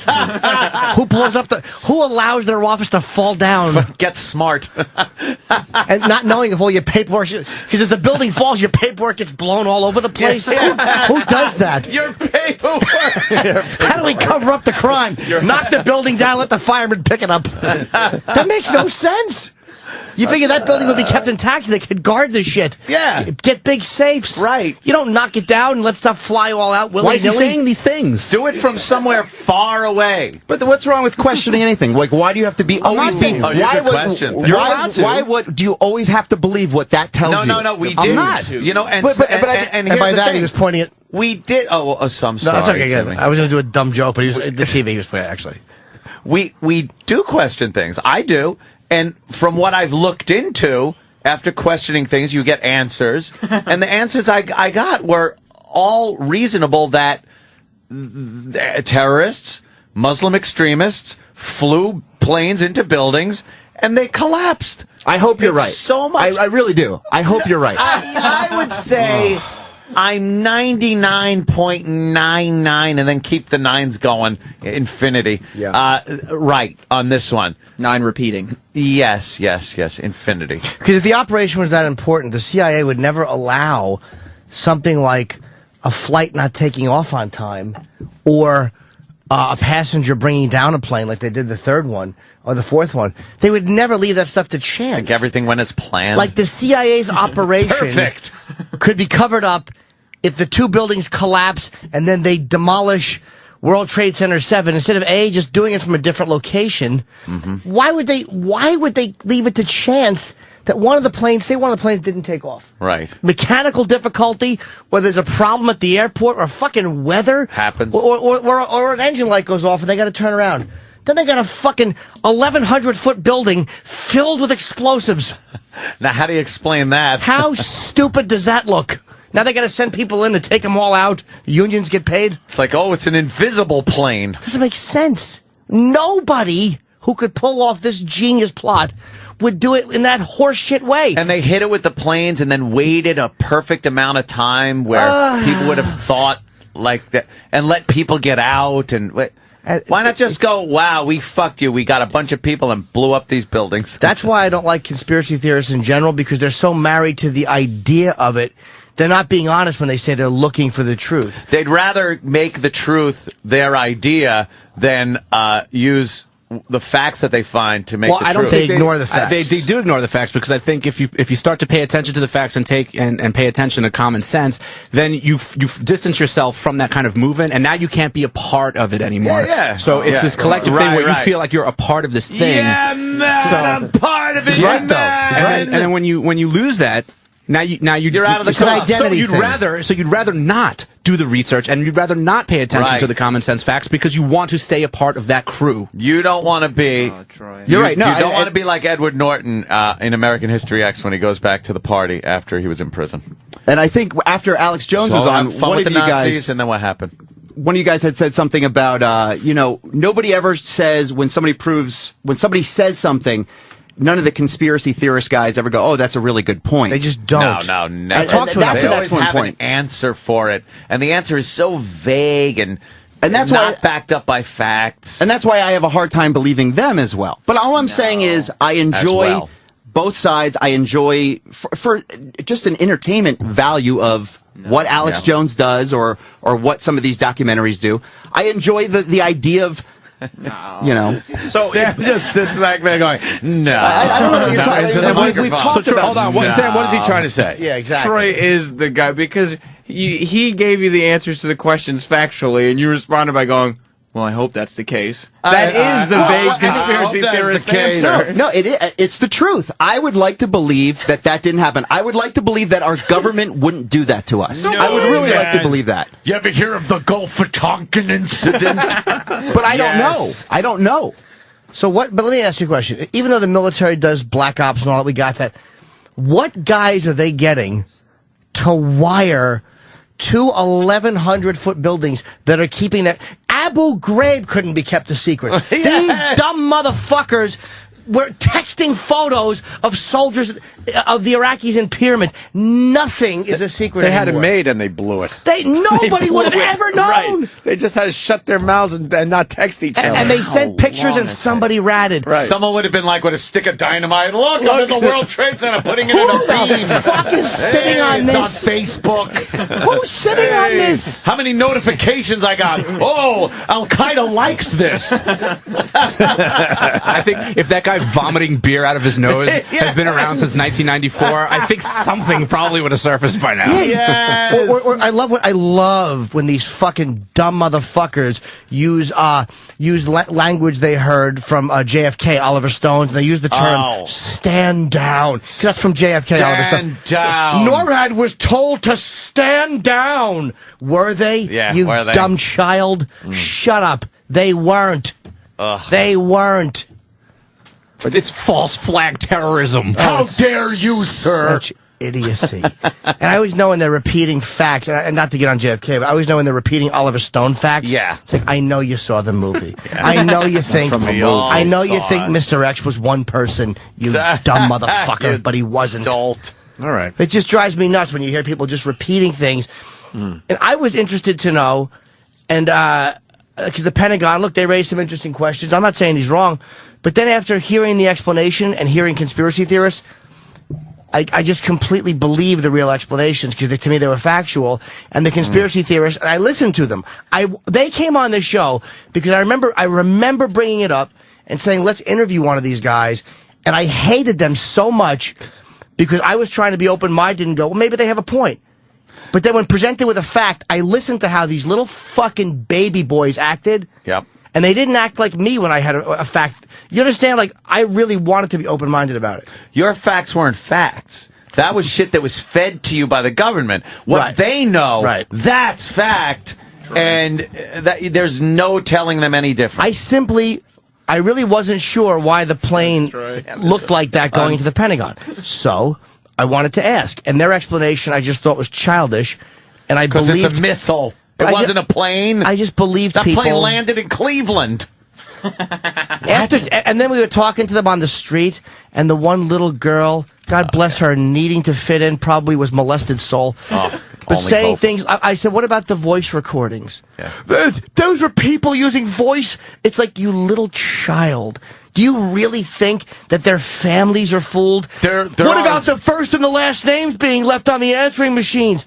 Yeah. Because they were leaving their last will. Yeah. They knew they were going to die, you dummy. You've never heard of a voice synthesizer? Oh, You've never heard of a voice synthesizer? How do you list, You've never heard of a phaser? And I guess it's just impossible to get cell service on the 90th floor of the World Trade Center. Yeah, I guess if I go up to the 90th floor, I can't get a cell signal. I would only believe that if they all had iPhones, then I would believe the conspiracy. Then it would never happen. Yes, because we all know. But a plane zooming through the building tops of Manhattan, I believe you could get a signal. Tell you the truth. Silly. I think you can get a signal.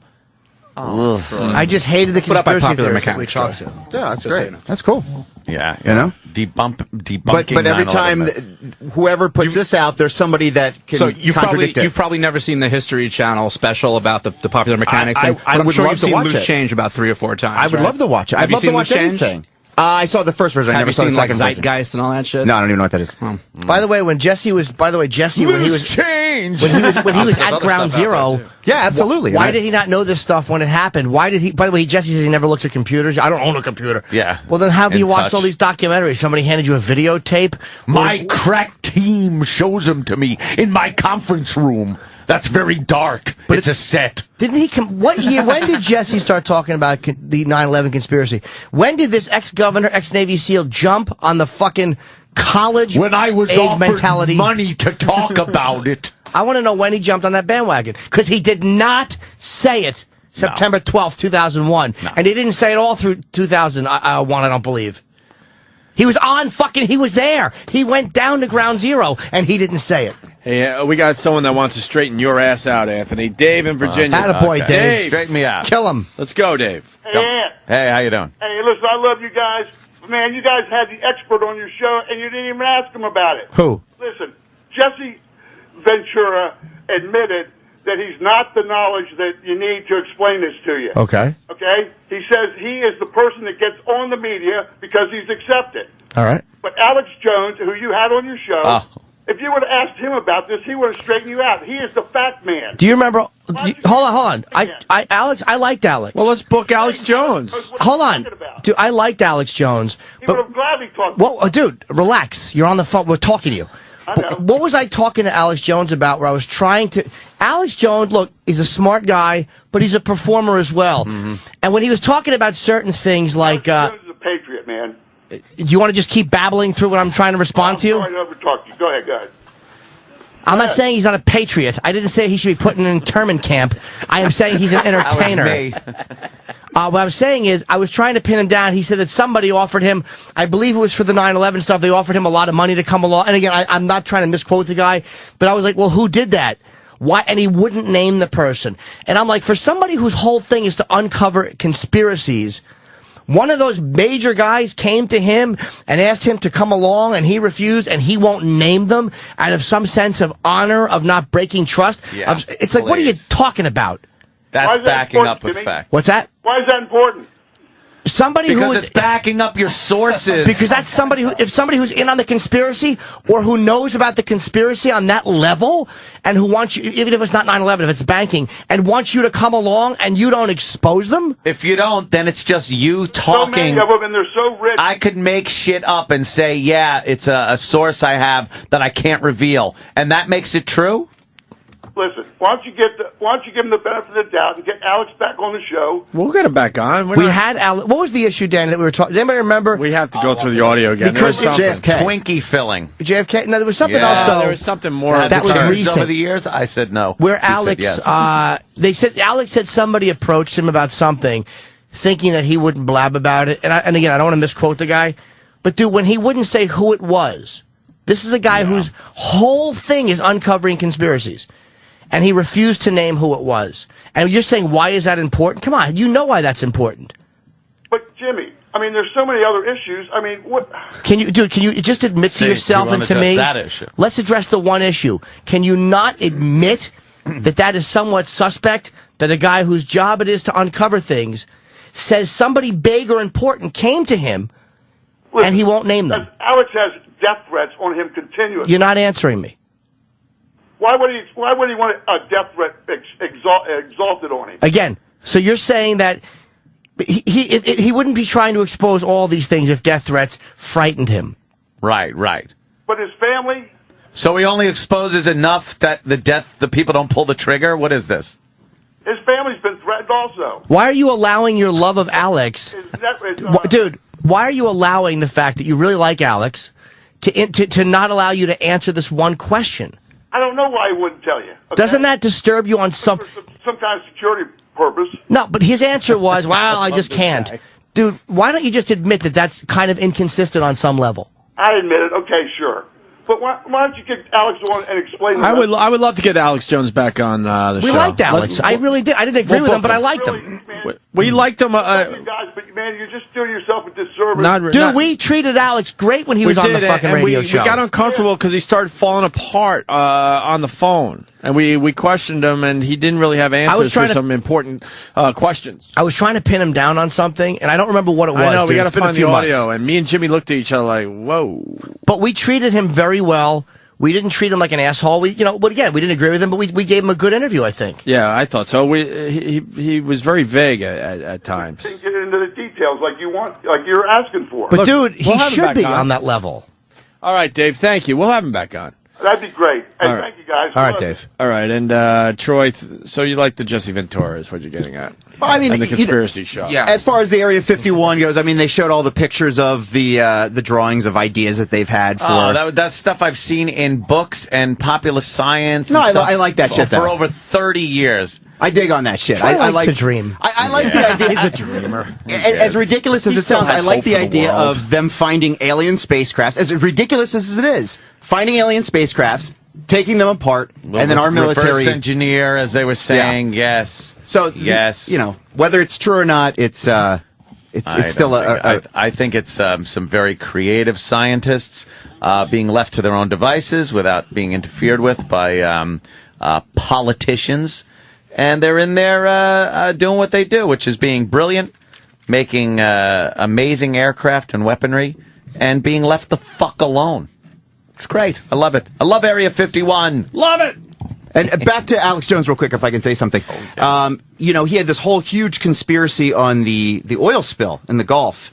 And it was supposedly all this stuff going on, and they had to use a nuclear bomb to cauterize the hole. And then all of a sudden, everything was fine, and nobody called him out on this conspiracy. And that's sort of some of the things I have a problem with Alex Jones with, is, stuff like that will just slide under the radar and he'll just glaze over it. Dude, he has 5 days a week of radio to fill, or whatever his radio. There's a lot to. Like us, he's got to spew a lot of horse shit out to get to the end of his show. I don't know how many days he does, but yeah, it's exactly All it. right. And Patrice has been on his show a couple times, Well, I too, agree I with believe. you. So I think you're right. Yeah. I would love to hear Patrice in with you guys and Alex. I think that'd be a good show. We'll get him back on. I mean, he was definitely good radio. By the way, you mentioned the oil spill. Where is it? BP had a hell of a quarter. Yes, they did. How do you have that $1 billion profits when you That's how it destroy happens. the Gulf? Because they've made unbelievable billions of dollars. I don't know what the number is, but BP is one of the most profitable companies on the planet. Even after destroying the Gulf. They had to pay out billions in cleanup and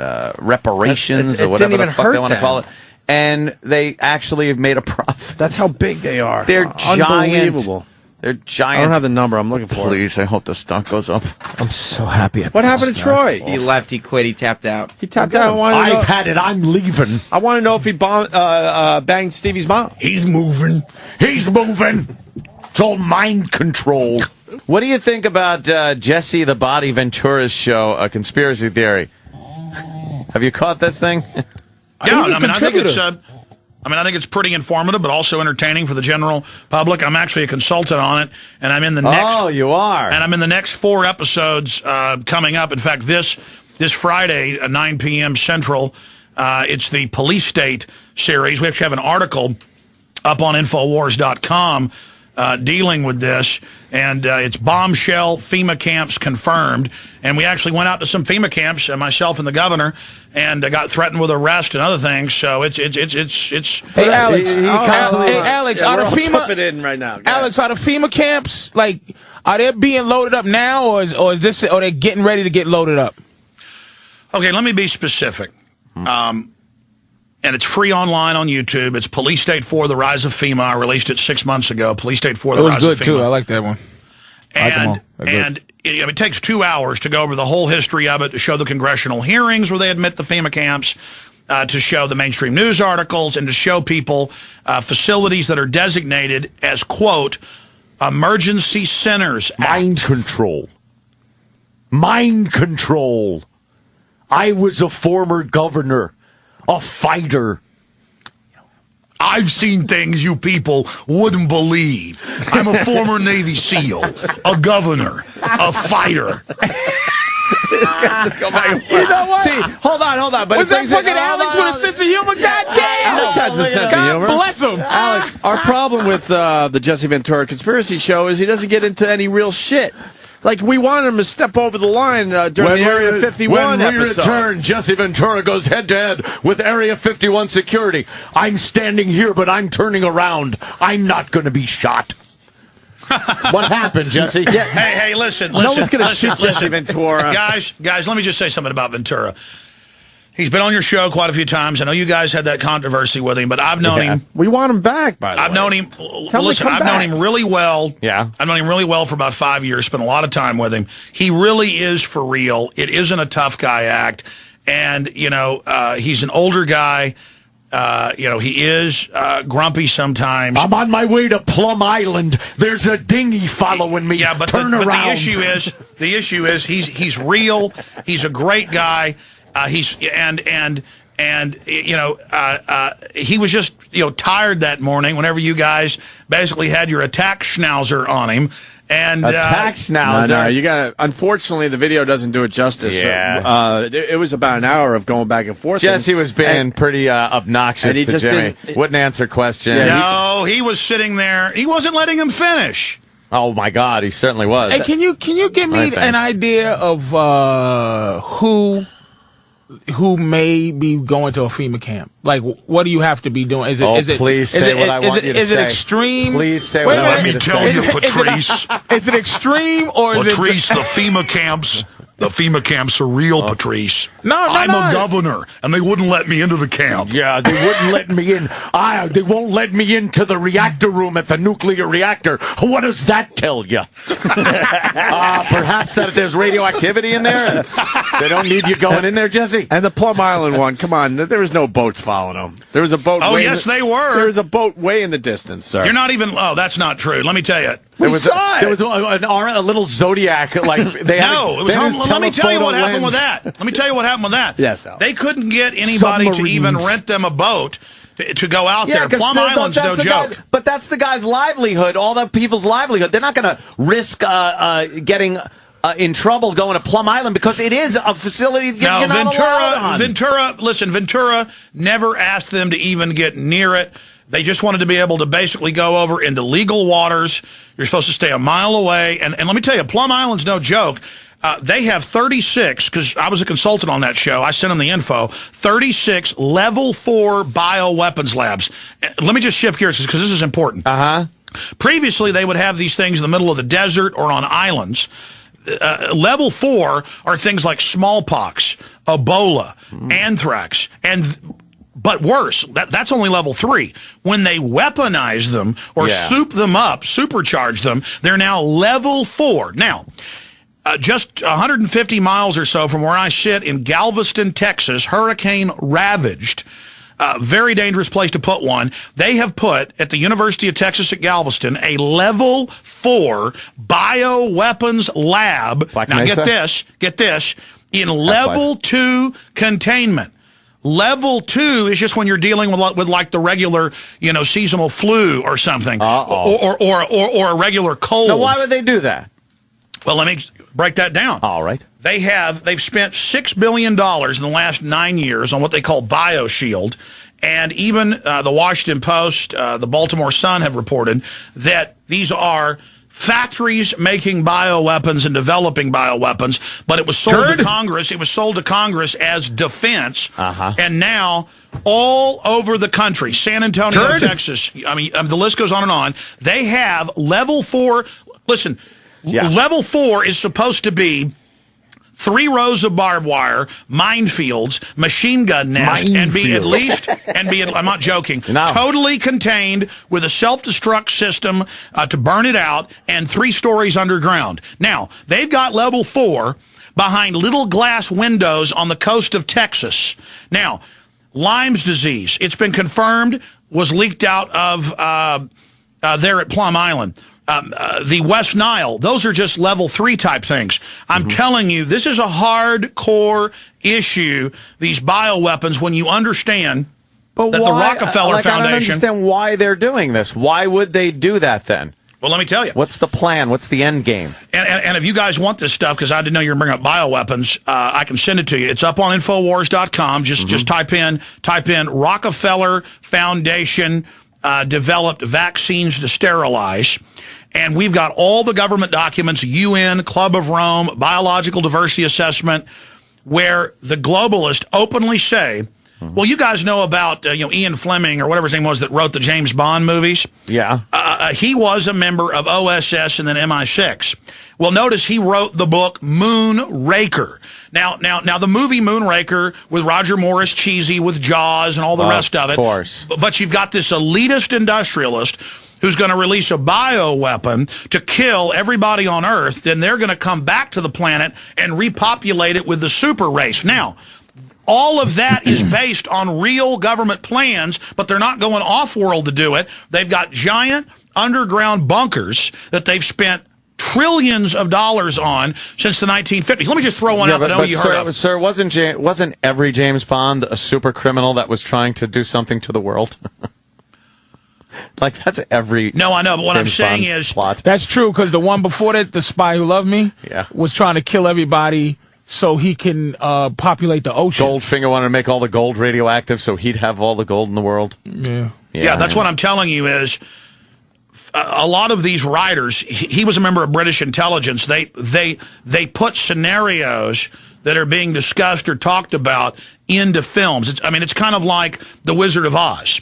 I had a pretty big filmmaker on my show a year ago, and I told him, The Wizard of Oz is about the gold standard and the silver standard. He thought I was joking, went out and found out it's mainstream fact. Really? And he's now made a movie, The Secret of Oz, about that's airing all over television worldwide.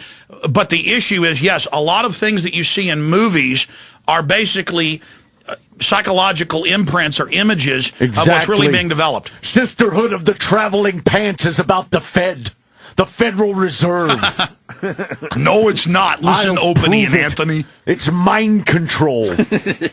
Mind control. They're using HARP. We love Jesse, by the way. We want him back on the show. I can't stop watching his show. Yeah. I just We just want him to get in a little trouble. When we return, hey, have you guys seen the parody? Hey, listen, have you seen a battleship? Hey, have you seen the parody? Oh yeah, it is with one the of wrestlers? the funniest damn things. Hey, he's moving. I'm not taking a plane. I'm driving. It is so goddamn funny. It's that guy great. nailed him. It was really good. No, I can't. But they really do over dramatize what Jesse's going to do, and then what really happens. Jesse Ventura faces a line of M16s as he tries to get into some of the most classified locations. Are they there? Yes, Governor. All right, let's go home.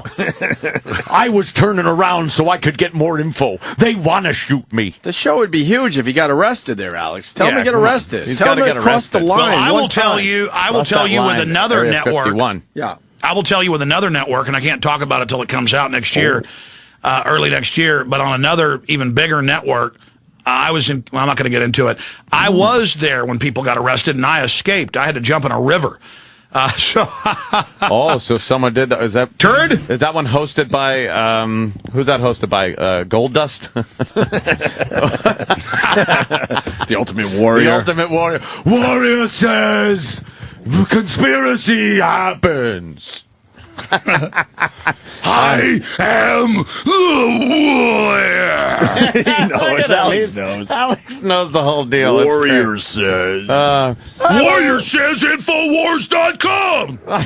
we just wanted to get a little... Listen here, Warrior. I'm a governor and I like PrisonPlanet.com. Zach, Levi, yeah. No way. The guy from Chuck? Yeah, Chuck. Chuck, holy shit. Well, I don't know what that is. If it's not on ESPN, I don't know what it is. I said that too. And it's not a conspiracy theory. Yeah. Let me tell you, wait a minute. She was exhibiting signs of mind control.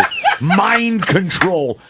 I think the HARP unit was tuned into her. That made me laugh so hard just then that I got lightheaded. I almost passed out. And it was such a shooting laugh that came out of my face. The secret society of the publicists. That's what it's all about. You know, it's something that it's the Illuminati. You know what I like? I like when he goes to storm in somewhere and he acts like they don't know he's coming, and they show him from behind walk in. And camera's there. They're already in the office. Yeah. When he walked in, what are you doing here? Yeah. Aha! But you know what's worse? Those are the only guys. Club. Those are the only conspiracy theorists that they put on TV. It's just like Jerry Springer. It's the worst of the worst. I see things. It's that approach. It's the storm in and pretend like you're just storming in thing, or it's the Michael Moore thing when you walk into the Kmart corporate office and they go, "Yeah, you can't come upstairs with your fucking cameras." Just showed up, and he goes, "Well, obviously they're hiding something." No, dickhead, you can't roll up with a fucking camera crew. I like the Jesse Ventura approach is the Ralph Cramden approach when he walks in. Aha! Oh, cocktail time! Come on out, Hav! Come on out, Hav! I know you're up to something, and you know that I know. You know that I know that the HARP unit's doing mind control. Hamna. Area 51, hamna. They got guns. Let's run, Norton. Wouldn't it be great at the end of every episode when Ventura's stupid theories are proved wrong if he had to act like Cramden when he realizes he's wrong? Just and make that face and kind of wave his arms around and then just go to the black girl at the table. Baby, you're the greatest.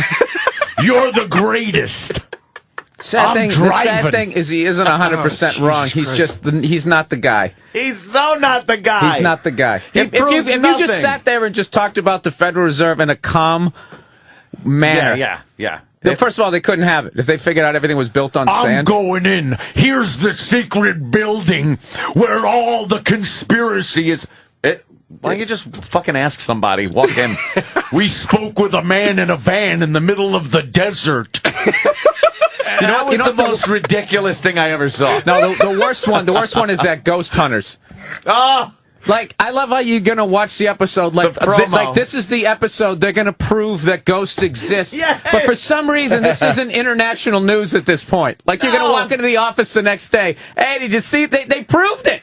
The trailer is always some kind of thing where it's like, did you hear that? Dude, I don't know what that was. Something going, ah! And then Ghost Hunters. And then it's always grainy footage. The best part is when they sit there and they get mad at the ghost and they set up all this stuff and the ghost always has a name. They're like, Mary Ellen, you have 17 minutes to show yourself. Or else what? I love that. Or else what? I've been here a while, 17 minutes. I could do that on my head. I love that fucking reality show, like Tease. I used to do a bit about that, how like they'll be like, coming up next on Bakers or whatever, and I'll be like, it's two guys in the kitchen like, I'm gonna fucking rape you. And you're like, holy shit! I'm like, if they raped each other, it would have been in the paper 6 fucking months ago. Like they raped each other on this show. It's the most dramatic moments. That's another one. Like any kind of paranormal activity or something. They always have that night vision. It's grainy. You see the people's eyes are all open wide, and you can see their retinas. What was that? And it's like, what was that? Downstairs, and then they run downstairs. It's like, why don't you have a camera in every room? Shaky camera, and then you hear, oh my God! Tune in for the next... And then you tune in, and nothing ever happened. Yeah. The oh my God was like, we're at a film. Oh my God! Someone should have gotten the film. That's fucking I can literally go on the internet and look at my apartment from outer space, see a picture of it, and they can't find a ghost in an 8-room colonial. No. They can't get footage of it. We just missed it. That's a great point about not having a camera and every. They literally react like a dad that just had a kid for the first time. All right, honey, we're gonna tape everything. Quick, get over here. He's walking. Oh, it was a conspiracy theory, right? Oh, Jesse Ventura. Jesse. Yeah. He was doing the JFK assassination. Finally, someone was going to look into this. Sure. Because, people looked into it before. Really? Yeah. Wow, because according to Jesse, boy, you just, it had to come down to him. Yeah, good. They were over-dramatizing how this guy was getting in and going to get all the info, and he's talking to Howard Hunt's son, because Howard Hunt was supposedly one of the hobos that were walking behind the fence, and it was every bit of drivel that you've ever heard come out of conspiracy theorists' mouth about the assassination. And then he talks to, what's his name, Bugliosi, Bugliosi. Bugliosi. I'll credit Jesse for that, though, because Bugliosi wrote what I think is the greatest book ever written on the JFK conspiracy. And he knows everything about it. Well, Jesse just wouldn't let him talk, kept chiming in and saying, like, well, why didn't this person talk to him? And Bugliosi's just schooling Jesse. Of course he is. And finally, Bugliosi was just like, shut the camera off. Because it was getting ridiculous. It was getting ridiculous. Jesse wasn't letting him talk or anything. And Jesse, of course, takes it as, he shut the camera off. So like a big deal. But it wasn't, but Bugliosi was not nervous about Jesse's points? No, but you had an answer for every one of them. It was logical. Everything made sense. Everything Jesse had these secretive people that they open cracks in hotel room doors. Who's there? Who's there? It's me, the governor. And it's just, nothing new. And he made it sound like everything he was saying was, well, I guess that proves it.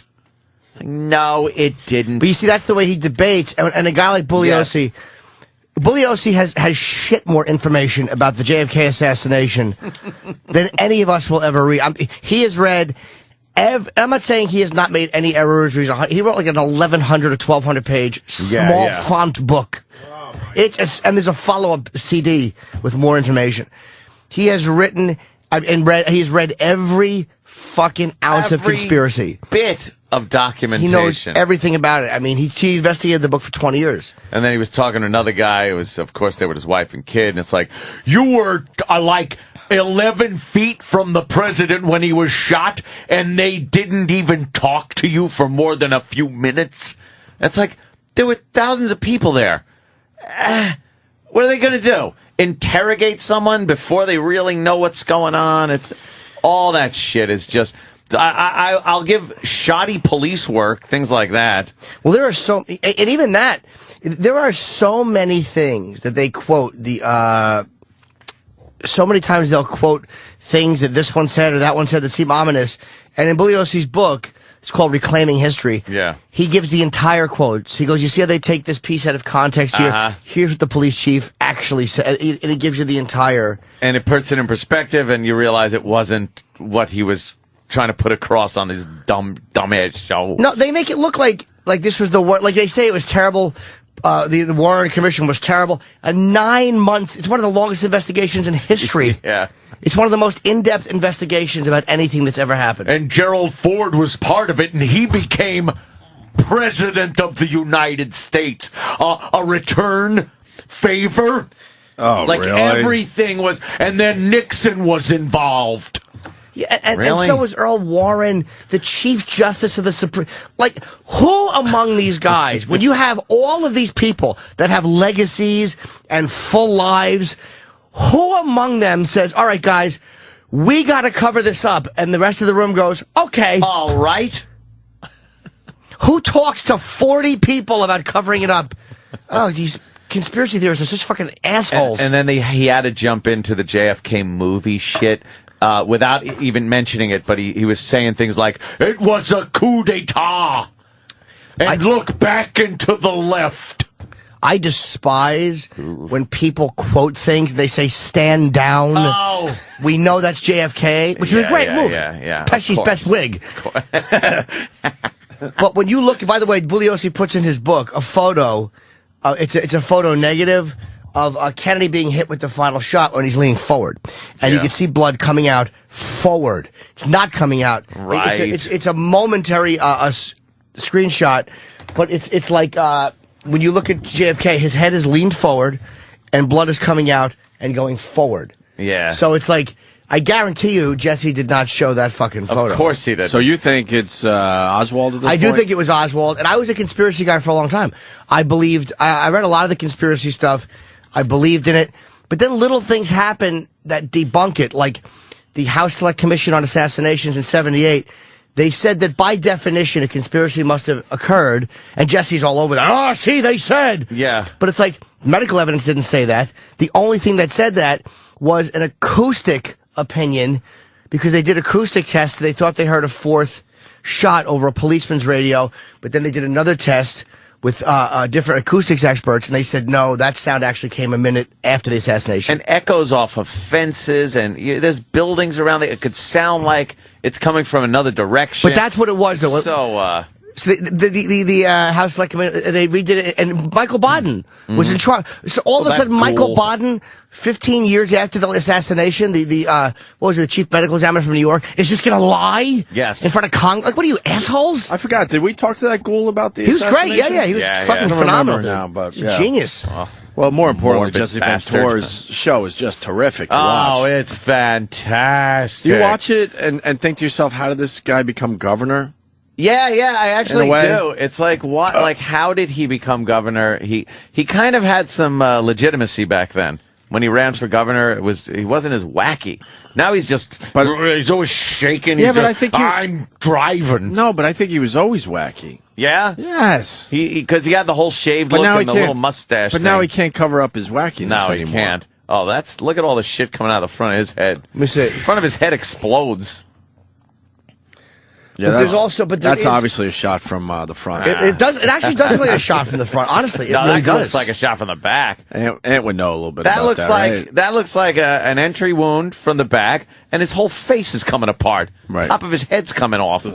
Jesus. There's God. actually a still photo. Look for still photos, Danny, of It's my Christmas card. he got such a fucking when they go through the entire thing of them going to the hospital and pulling up at a Parkland Memorial, and how Jackie's just cradling his head and she won't let people. Bugliosi humanizes the assassination, because we just look at it like President Kennedy was killed, but he really shows you this husband and wife dynamic, because it was her husband. Yeah.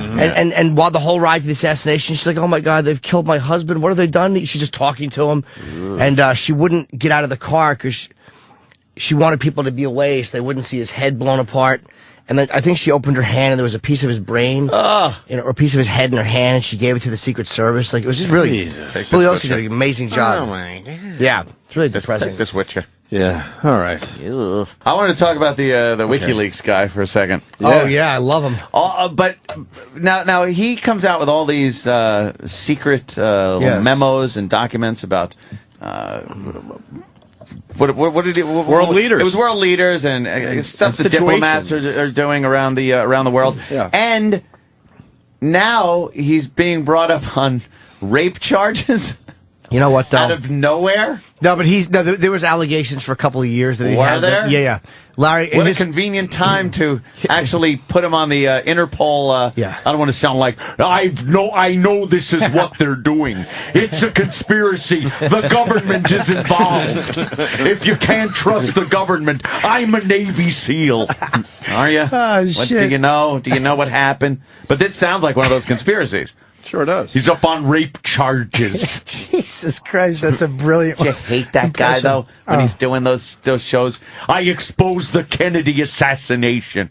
I just This many watched that years the other later? day. Yeah, Did you see? He went to and did you see Area nothing? 51. Yeah, he goes, Area if I step 51. over that line, they can shoot me. Will they really shoot? Will they shoot a governor? Yeah. What? You're not a governor anymore. And no, they wouldn't. They wouldn't shoot you. And then they kept teasing it. When we come back, the governor confronts gunmen at Area 51. They have Did he? binoculars. And then he goes, "They'd shoot me?" Yeah, they'd shoot you. All right, let's turn around. It's not worth it. And that was the whole show. See, they're going, the guy just jerked us off the whole goddamn show. And then the other one, Plum Island, was one of my favorites, because he's like, "We're being tailed by the Coast Guard." And it's a dinghy that he needs a fucking lens 3 feet long to even see. A little Zodiac boat. They're tailing me. I think we better turn around. He never does what he wants to do. The governor confronts a line of machine guns. "No, I don't. I'm going home." "All right, governor," as he shakes. I love the shake. One of my favorite shows now to watch. Conspiracy Theory is great. I watched the one on, just last night, I watched the one on the Pentagon. Ooh, what's going It on? was a missile. What? I spoke with an expert. And it's just some guy. It's his experts are people I've never heard of. They're old wrestlers. One guy That didn't make it. Let me tell you something, Governor. The government knew about this. You're saying the government knew? And he's just some guy. One of his experts is just incredible. Just incredible. And then now they've added in. Where did the missile come from? Troy might know. I don't An know. airplane. Oh, Troy. No, I don't want to. You know what happened? A couple days before Christmas. I don't want to deal with heavy shit. That American Airlines flight Right. flew just over the Pentagon, by the way. The missile hit and blew up and blocked the view of the American Airlines plane flying past and over the Pentagon. No one saw it because the big fireball. Then where the fuck is the plane? What? Where's the plane? Who? Jesse didn't explain that. And then it's like, And no one was able to find one piece of airplane debris. and then I was like, all right, go on Google. Now Google Pentagon 9/11 aircraft debris.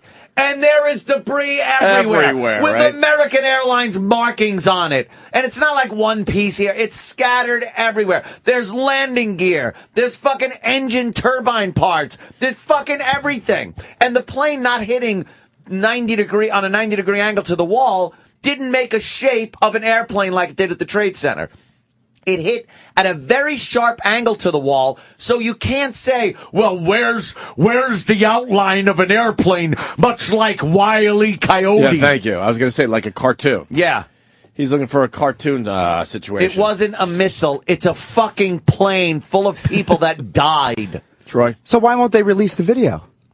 Because you know what? They released one video that shows a plume of smoke coming out of an engine and a tail behind a piece of blocking. And the rest of the video, how about this? I'll give you one thing that might be a credible answer. Do you think perhaps the Pentagon doesn't want everyone knowing where every surveillance camera is? Possibly, but I don't understand why you would. Well, I'm just Like, saying. I own my house. I have surveillance cameras. I don't even go on and tell people where my cameras are. But why wouldn't you just shut everybody up by showing one frame They of the did. plane? Okay, they showed that angle, so they exposed where that security camera is. So just show the plane going in. They did to me. I saw it. Where? Do you think any other camera might not? It's missing a bunch of frames. Do you think it might not? When a plane's doing, in excess of 500 miles an hour, I think the 30 frames per second of video really doesn't capture it coming into frame and then hitting the building. So if that seems to be the problem. It's less than a fucking millisecond. Well, where's the plane then, Troy? Where's the? I mean, look. Where's the plane? Why wouldn't they? Where's the plane? What? Where's the plane? They hit the building? Yeah. I don't know. No, where's the plane that left?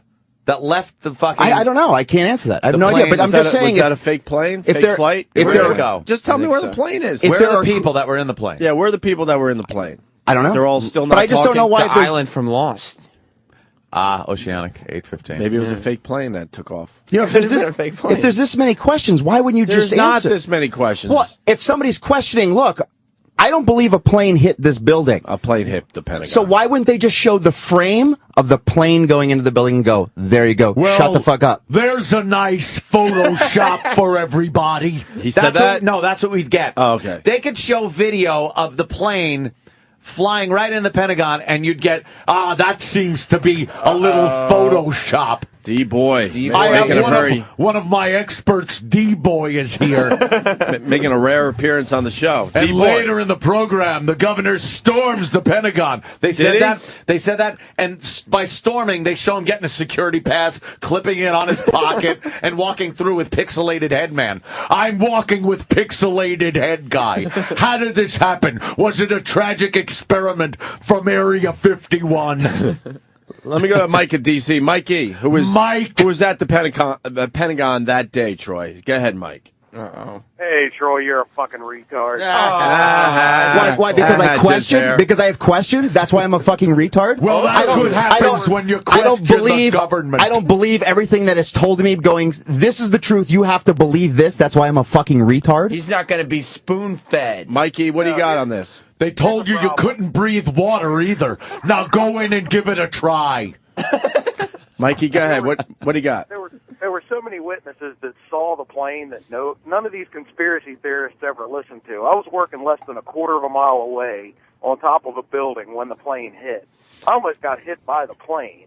You mean the missile? So do you want to take this guy's word for it, Troy? I don't know who this jerk-off is. And why isn't there witnesses that said I mean, just that a 'cause missile hit the Pentagon? Where are those guys? There were people that said, I didn't see a plane go in there. But did they say I saw a Yeah, missile? because they didn't see anything. I didn't see a One plane. woman said, she last night I was watching the show, and she says, I didn't see a plane. What I heard sounded more like a bomb.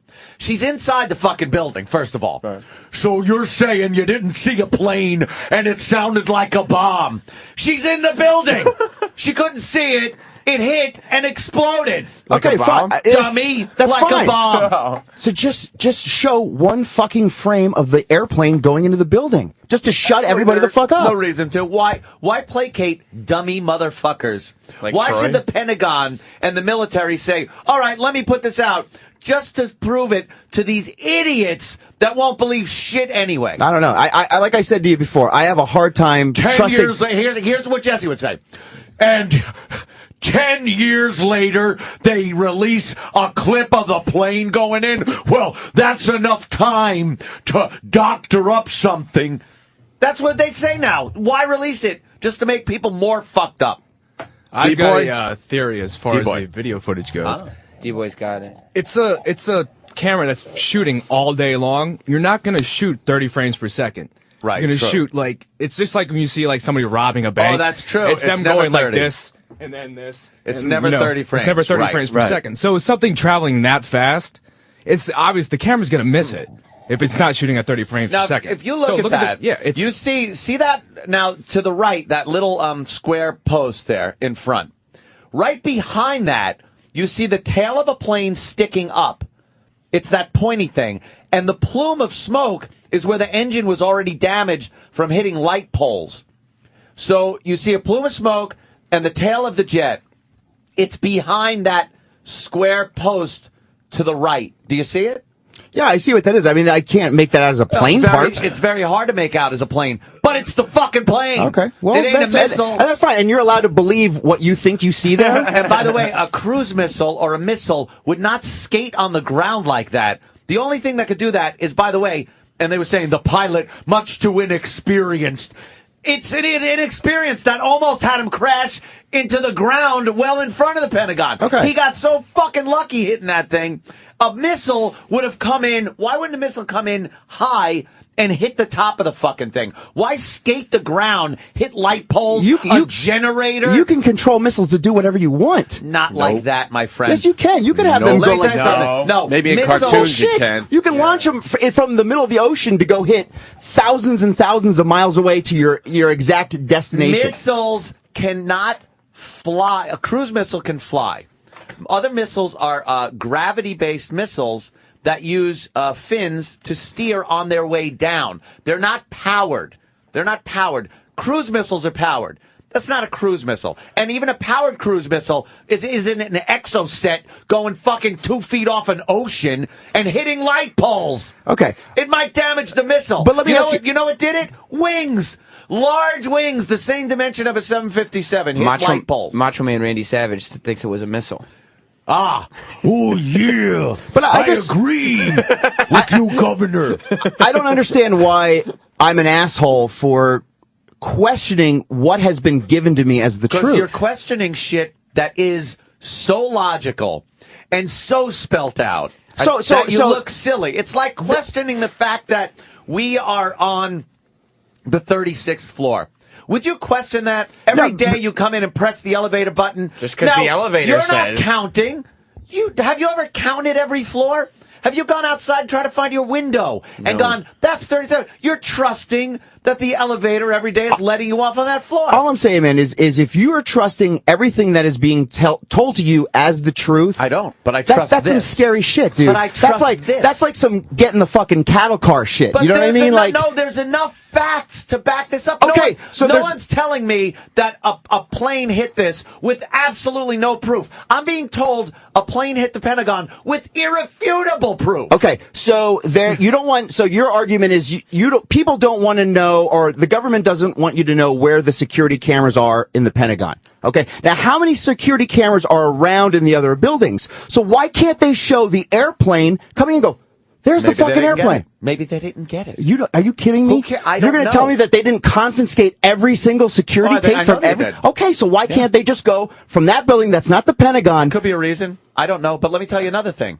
A lot of crimes are prosecuted, and they're They rarely have video of the person killing somebody or robbing a house. They take what's called evidence and they weigh it, and then they come to a conclusion with nary a piece of video. It's very rare, as a matter of fact, that video is showing a crime being committed, yet people are convicted all the time based on evidence. There is enough evidence at that scene of that crime to tell me that an airplane hit that fucking building. Yeah, well, How do you explain American Airlines body parts, from the fuselage parts, a turbine engine, a landing gear wheel, which is exactly matched up to a 757, all debris spread out over a very large portion of this crash site? How do you explain that? Okay, I'm just saying, if there's a question of the plane, do more research. First of all, I haven't done the research of exactly what was found at the debris site. Well, how about you just Google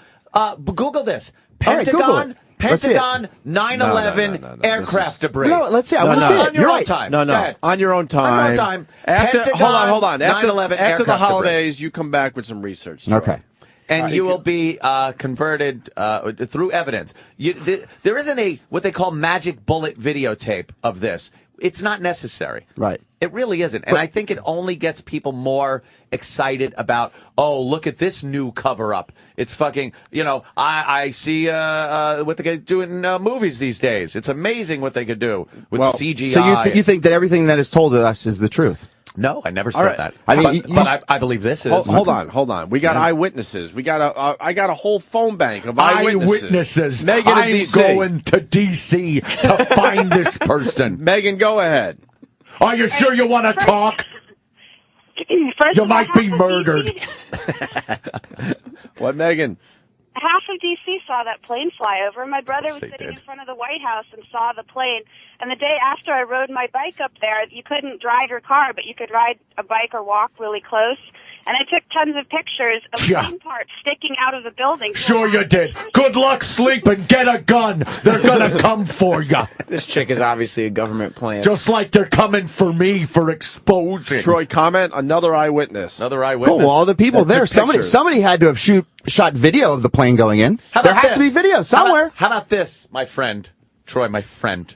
Listen. There wasn't a lot of video cameras around. 2001. 2001's a lot different than today. And New York City, there are exactly 2 videos of the first plane hitting the Trade Center. Only 2. And not security. Do you know how many and they weren't security cameras. Do you know how many fucking cameras are around in New York City? Only 2. One was a video crew that just happened to hear this fucking screaming plane. And the other one was recently some guy in Jersey, I think. Right, it was Jersey. Had a video, and way in the background you see something happen to the Trade Center. So really, you're only getting one clear shot of a plane hitting that building. If a second plane didn't hit, and that was all they had, or they didn't have that one video, there would absolutely be people saying that it was a missile that hit the Trade Center too. Right. Because there's no evidence. But, we saw one video of the first plane hitting. Well, does Troy believe that 2 planes hit the World Trade Center? Yeah, what do you think about absolutely. that? Oh, okay. So then why would a missile hit the Pentagon on the same day? Look, all I know is... You believe in the Loch Ness Monster. Oh, okay. Hey, now that I do. I've seen them. I don't... He's big. He believes in the He's Tasmanian a big devil. one. I don't know what's wrong with him at WrestleMania back in '82. I just don't know what's wrong with asking questions. That's all. Because you got the answers, and then you keep asking. Okay, well, give me, so that's my answer right there. 2 there and it is. 2 is 4. Okay. Don't keep questioning 2 and 2. All I'm saying, man, is if you start believing everything you are told. I don't. What you're told on that TV. We don't. Well, I'm just saying, and you're not questioning. No, just hold on a second. Much different than believing everything. Hang on a second. You're making me think. Hang on one second. I'll tell you the same thing. Why don't you believe anything anyone tells you? I don't, but I question. I ask questions, and there's nothing wrong with asking questions. Too, and I've researched and there's nothing wrong with going, you know what, you're a fucking idiot because you don't believe that. It's like, well, sorry, it doesn't look like there's a plane flying in there to me. That's what was released. They released one video. There was a bazillion cameras that shot that. Why is that the only one that they released? What is wrong with asking that? There's nothing wrong, but aside from all the other mountains of evidence that prove it's a plane, you're just taking that one thing, the video, or lack thereof, and basing your entire doubt and questioning on that, instead of doing the research to see that it was indeed a fucking plane, and then just going, oh, well, I could throw out the video aspect of it and look at all the other evidence and realize it was a plane. But instead, you're throwing out all the evidence and just considering the one piece of video. But it's odd. That's all I'm saying. It's odd that they release one video and you don't see the plane. I'll give you that it's odd. Okay. I'll give you that. Okay. But it does not make it not a plane. And when like I said, when people stop asking questions, look, now he's got his confident pose. Well, I'm just saying, because you gave him a little. You gave him a Question little. authority. Listen. Question authority. Troy's Matt. a Bigfoot hunter. No, whatever. No, look. All I'm saying, and then this is over. I've seen him. He's moving. All I'm saying is, when people stop Are you asking ready for questions, Santa Claus? You got your cookies made? that's where some serious shit's gonna fucking happen. When people stop asking questions, you won't believe what you don't know. Say what's up to the Tooth Fairy. Merry Christmas, Happy New Year. I went to one of my experts, Troy Kwan. You could be on that show, Troy. You could. Yeah, you know? Just open a door mysteriously. Hello, Governor. In the dark. I don't want people to see me. He doesn't want it. He's scared. Are you frightened that they might be hunting you? In all fairness, there's people that have questions too, Troy. They're on the lines. Of course there are. It's you're always going to get people that won't believe it based on one or two items, whereas there's a lot of evidence that prove it was what it was. But a lot of these conspiracy people, they never consider it. They don't listen to it. Or they just blow it up. You go, what about the American Airlines fuselage parts that are being picked up by many people? And they'll be like, you know what? The videotape wasn't. And it's like, wait, I just asked you something. Well, the government doesn't have a squeaky clean image of telling us the truth all the time. So there's nothing wrong with going, oh, well, you lied about all this shit. Why wouldn't you lie about this? Oh, you're telling the truth about this. So I'd so rather we have believe that Muslim fucking extremists caught us with our pants down and killed a lot of people that day. Okay. Then think that our government fucked us on this one. Especially considering that, wow, the whole conspiracy's still going on. The Muslims are still fucking the bad guy. You know, no, they are the bad guy. Roland's in. Your mic's on. Roland, sir. Call for you. It's Santa Claus. Merry Christmas, Roy.